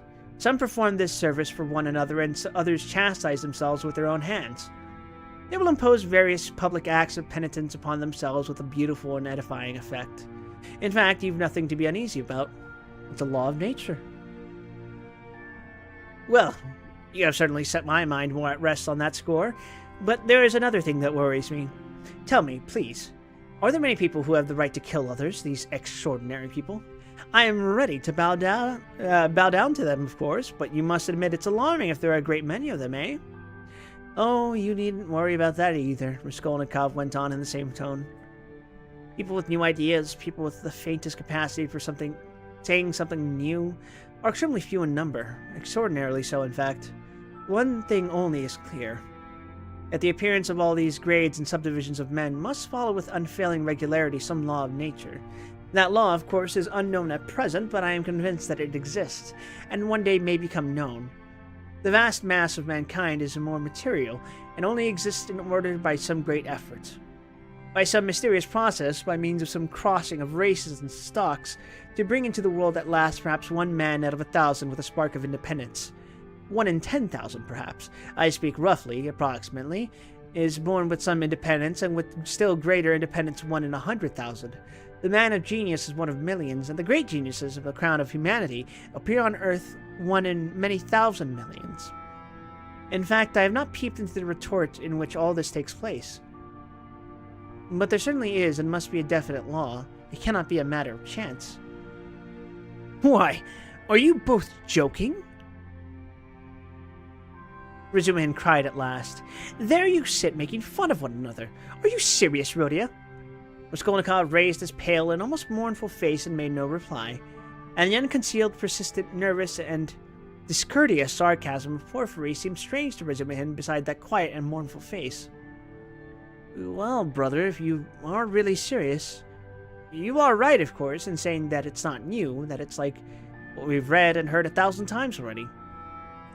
But what is really original in all this is exclusively your own, to my horror, is that you sanction bloodshed in the name of conscience, and, excuse my saying so, with such fanaticism. That, I take it, is the point of your article. But that sanction of bloodshed by conscience is, to my mind, more terrible than the official legal sanction of bloodshed. You are quite right. It is more terrible, Porphyry agreed. Yes, you must have exaggerated. There is some mistake. I shall read it. You can't think that. I shall read it. All that is not in the article. There's only a hint of it, said Raskolnikov. Yes. Porphyry couldn't sit still. Your attitude to crime is pretty clear to me now, but... Excuse me for my impertinence. I am really ashamed to be worrying you like this. You see, you removed my anxiety as to the 2 grades getting mixed, but... There are various practical possibilities to make me uneasy. What if some man or youth imagines that he is a Lycurgus or Mahomet? A future one, of course, and suppose he begins to remove all obstacles. He has some great enterprise before him and needs money for it, and tries to get it. Do you see? Zametov gave a sudden guffaw in his corner. Raskolnikov did not even raise his eyes to him. I must admit, he went on calmly, that such cases certainly must arise. The vain and foolish are particularly apt to fall in that snare, young people especially. Yes, you see. Well then? What then? Raskolnikov smiled in reply. That's not my fault. So it is, and so it always will be. He said just now, he nodded at Razumihin, that I sanction bloodshed. Society's too well protected by prisons, banishment, criminal investigators, penal servitude. There's no need to be uneasy. You have but to catch the thief. And what if we do catch him? Then he gets what he deserves. You are certainly logical. What of his conscience? Why do you care about that? Simply from humanity. If he has a conscience, he will suffer for his mistake. That will be his punishment, as well as the prison. But the real geniuses, asked Razumihin, frowning, those who have the right to murder, oughtn't they to suffer at all, even for the blood they've shed? Why the word ought? It's not a matter of permission or prohibition. He will suffer if he is sorry for his victim. Pain and suffering are always inevitable for a large intelligence and a deep heart. The really great men must, I think, have great sadness on earth, he added dreamily, not in the tone of the conversation. He raised his eyes, looked earnestly at them all, smiled, and took his cap. He was too quiet by comparison with his manner at the entrance, and he felt this. Everyone got up. Well, you may abuse me, be angry with me if you like, Porfiry Petrovich began again. But I couldn't resist. But I can't resist. Allow me one little question. I know I am troubling you. There's just one little notion I want to express, simply that I may not forget it. Very good. Tell me your little notion. Raskolnikov stood waiting, pale and grave, before him. Well, you see, I really don't know how to express it properly. It's a playful, psychological idea. When you were writing your article, surely you couldn't have helped fancying yourself just a little an extraordinary man, uttering a new word in your sense? That's so, isn't it? Quite possibly, Raskolnikov answered contemptuously. Razumihin made a movement. And if so, could you bring yourself in the case of worldly difficulties and hardship, or for some service to humanity, to overstep obstacles? For instance, to rob and murder? And again he winked with his left eye and laughed noiselessly just as before. If I did, I certainly should not tell you, Raskolnikov answered with a defiant and haughty contempt. No, I was only interested on account of your article from a literary point of view. How obvious and insolent that is, Raskolnikov thought with repulsion. Allow me to observe, he added dryly, that I don't consider myself a Mahomet or a Napoleon, nor any personage of that kind, and not being one of them, I cannot tell you how I should act. Oh, come, we all think ourselves Napoleons now in Russia. Don't we all think ourselves Napoleons now in Russia? Porfiry Petrovich said with alarming familiarity. Something peculiar betrayed itself in the very intonation of his voice. Perhaps it was one of the future Napoleons who did for Eliana Ivanovna last week, Zametov blurted out from the corner. Raskolnikov did not speak, but looked firmly and intently at Porfiry. Razumihin was scowling gloomily. He seemed before this to be noticing something. He looked angrily around. There was a minute of gloomy silence. Raskolnikov turned to go. Are you going already? Porfiry said amiably, holding out his hand with excessive politeness. Very, very glad of your acquaintance. As for your request, have no uneasiness, write just as I told you. Or better still, come to me there yourself in a day or two. Tomorrow, indeed. I shall be there at 11 o'clock for certain. We'll arrange it all. We'll have a talk. As one of the last to be there, you might perhaps be able to tell us something, he added with a most good-natured expression. You want to cross-examine me officially in due form? Raskolnikov asked sharply. Oh, why? That's not necessary for the present. You misunderstand me. I lose no opportunity, you see. And I've talked with all wet pledges. I obtained evidence from some of them, and you are the last. Yes, by the way, he cried, suddenly seeming delighted. I just remember. What was I thinking of? He turned to Razumihin. You were talking my ears off about that Nikolai. Of course, I know very well, he turned to Raskolnikov, that the fellow is innocent, but what is one to do? We had to trouble Dmitri, too. This is the point, this is all. When you went up the stairs, it was past 7, wasn't it? Yes, answered Raskolnikov, with an unpleasant sensation at the very moment he spoke that he need not have said it. Then when you went upstairs between 7 and 8, didn't you see in a flat that stood open on a second story? Do you remember 2 workmen, or at least one of them? They were painting there. Didn't you notice them? It's very, very important for them. Painters? No, I didn't notice them.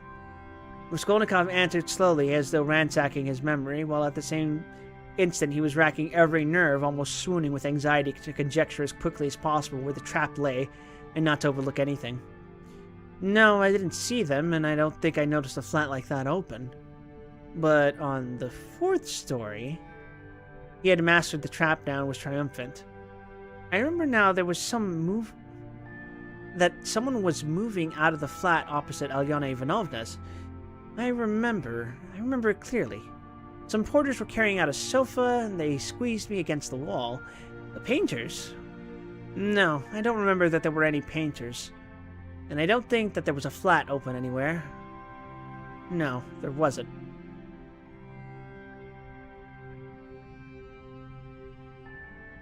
What do you mean? Razumihin shouted suddenly, as though he had reflected and realized. Why, it was on the day of the murder the painters were at work, and he was there 3 days before? What are you asking?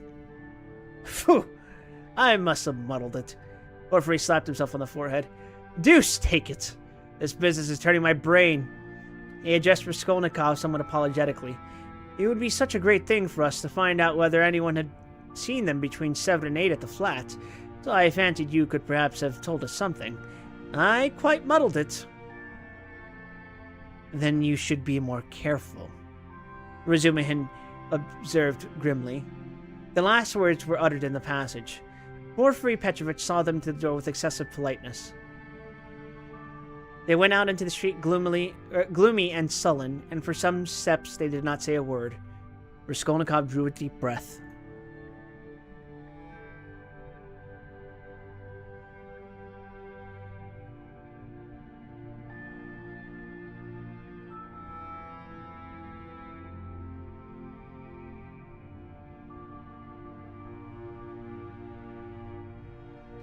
Alright, with that, we go back to gameplay for like the next 10 minutes until maintenance hits.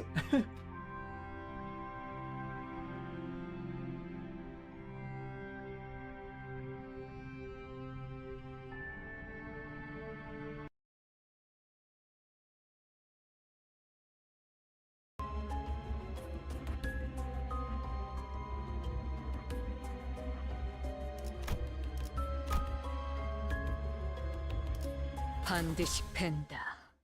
아비들도 거미집도 지금까지와 앞으로의 모든 것을.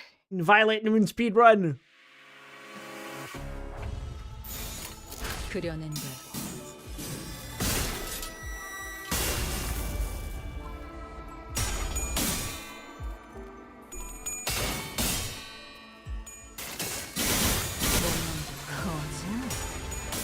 이제 싱수에선 벗어났네? 태어나서 원망을 얕아지나.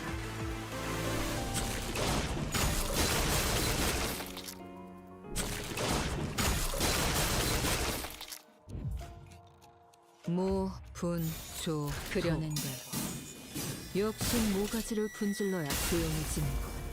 저 도야지 같은 새끼들. 원망도 얕아지나.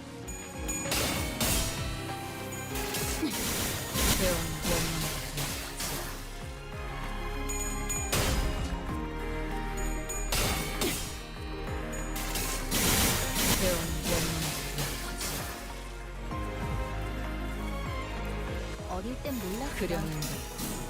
왜 엄마가 삼촌들이랑 말도 못 섞게 했는지. 그 외부관들이 스스로 안에서도 내로라 하는 실력자들이었을 지금처럼 엄마와 함께 이곳저곳을 다니며 많은 기억을 쌓아줘. 언젠가 그 중에서 가장 멋진 곳에 나를 데려갈 수 있게.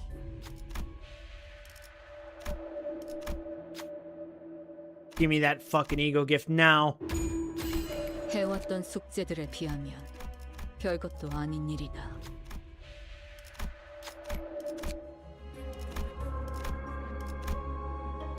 반드시 팬다. 아비들도 거미집도 지금까지와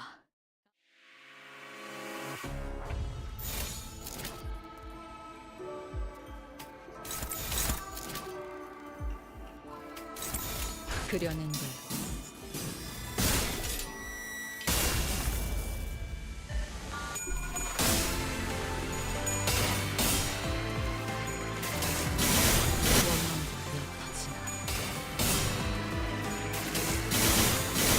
배운 원망을 타지나. 이제 싱 수에선 벗어났나? 낮도 밤도 지 숨이 닿도록 베어내. 우와, 낮도 지금 완전 밤도 지 삼촌들이랑 공원에 같았어. 숨이 닿도록 베어낼 것. 모, 분, 조, 토 그려낸다. 역시 모가지를 분질러야 조용해집니다. 저 도야지 같은 새끼들. I wasn't expecting today's reading session to be Dostoevsky laying out his opinions on socialism.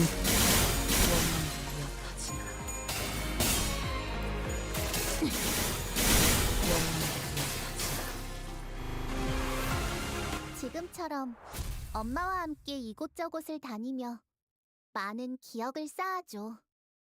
언젠가 그 중에서 가장 멋진 곳에 나를 I got 5 데려갈 minutes 수 to beat the 있게. boss.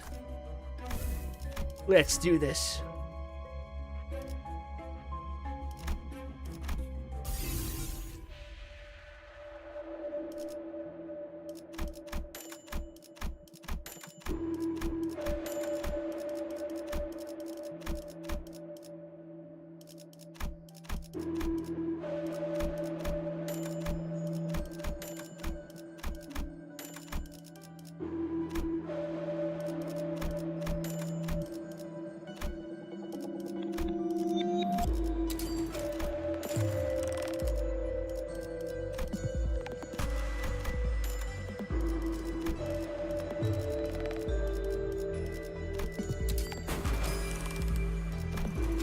Let's go. 반드시 팬다.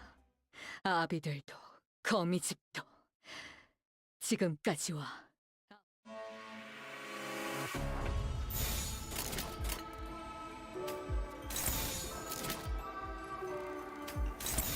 그려낸다.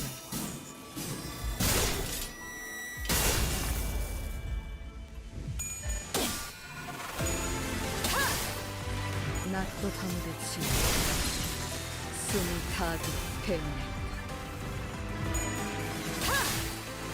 낮도 밤도 지 숨이 닿도록 베어낼 것. 우와, 지금 완전 삼촌들이랑 공원에 같았어. Okay.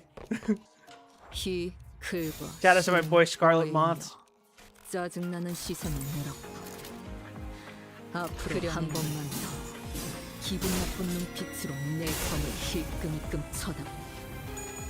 그땐 예외 없이 낮도 밤도 지 숨이 닿도록 베어낼 것. 너희에게 꽃을 꽂힌다면 피아노가 어울리겠어. 가장 새빨간 지옥색의 피아노. 그려낸다.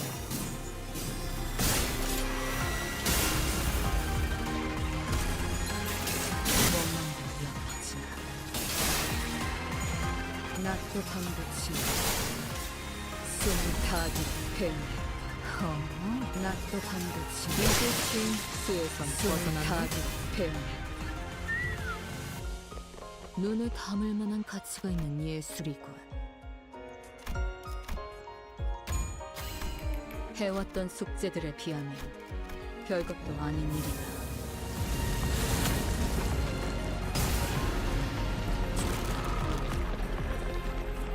Get this motherfucker.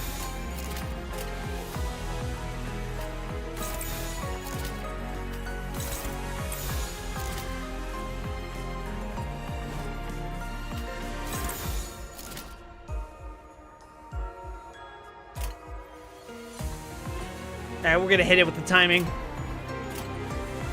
그려낸다.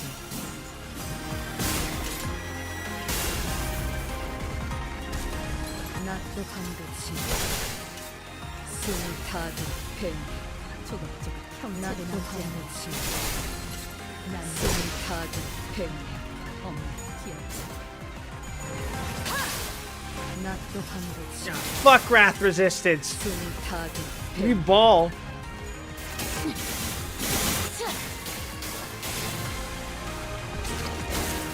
Actually, wait, that was Slash Resistance.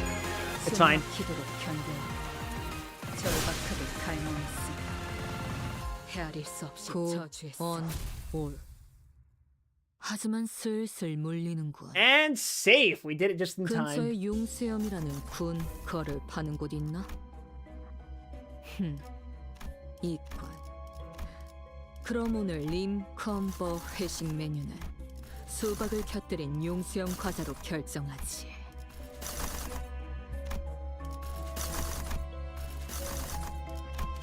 Man, they really got me digging for Walpurgis knock packs.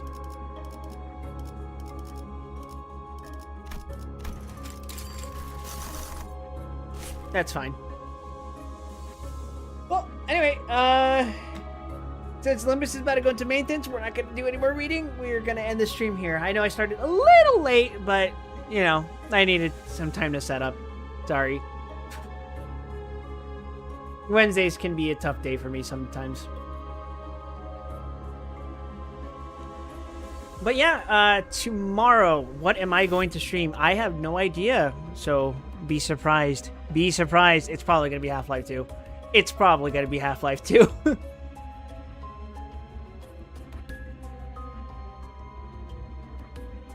But yeah, Friday will be more Morrowinds. Saturday will be Zenless Zone Zero, unless Ruby's not around. Sunday will be the birthday stream after Naho's stream. Wait, is he streaming next week? If he is, yes. If not, I'll start earlier.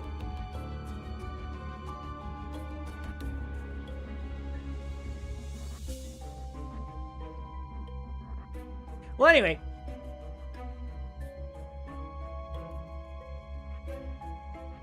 Thank you everyone for watching. If you're new to my channel, please consider giving me a follow here at twitch.tv/WildWesson. If you're watching from YouTube, subscribe to me at youtube/WildWesson.